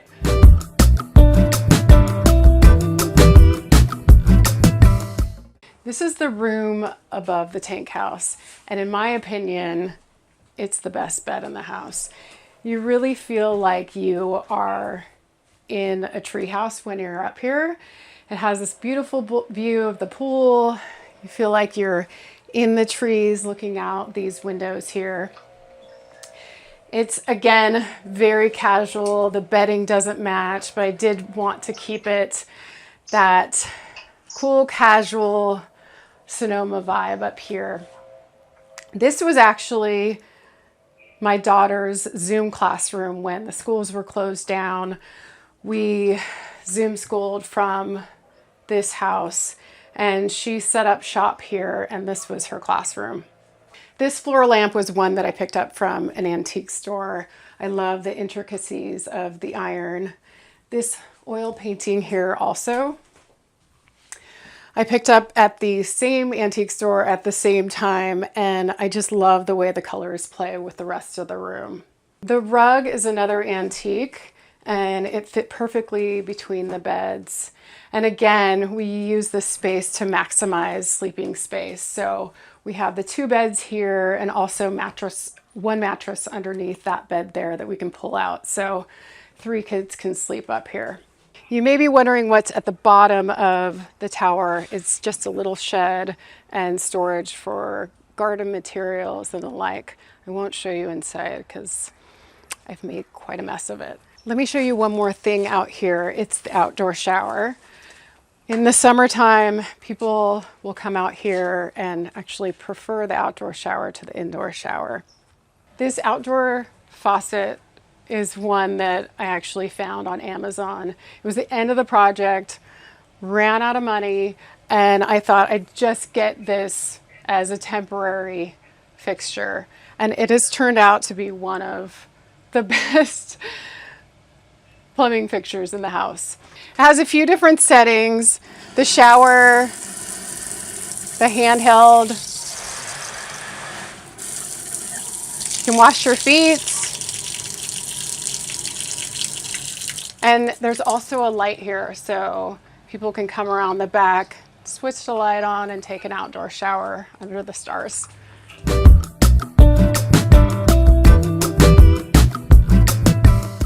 I want to tell you about the porch. Typical to craftsman homes, this house has a very large, deep porch. And I always wanted a porch swing as a kid, and I knew from the moment that we bought this house that I was going to put a porch swing in. I love this particular one. It's by Charleston Bed Swing, and it really just does give that southern vibe along with the rocking chairs. And I love potting plants here in the spring and the summer. So this is my happy place. First places that I come with a cup of coffee before I make my way to the workspace in the banquette if I'm working from home. The house is sort of this periwinkle blue color, and the house was painted blue by the Cundy family when they lived here, and it was painted sometime in the 40s or 50s. And when we moved here, people would ask, are you going to change the color of the home? And I said, oh gosh, no, I wouldn't dare. The house has been the same color for the last 70 or 80 years. So we decided to just really lean into the blue, and that's what we've done on the exterior. So we're making periwinkle cool again in the most classic and timeless way, of course. This house really feels like home to us because we have honored the history of the house and kept a lot of the original features, but brought in our own sense of style. So it really does feel like ours.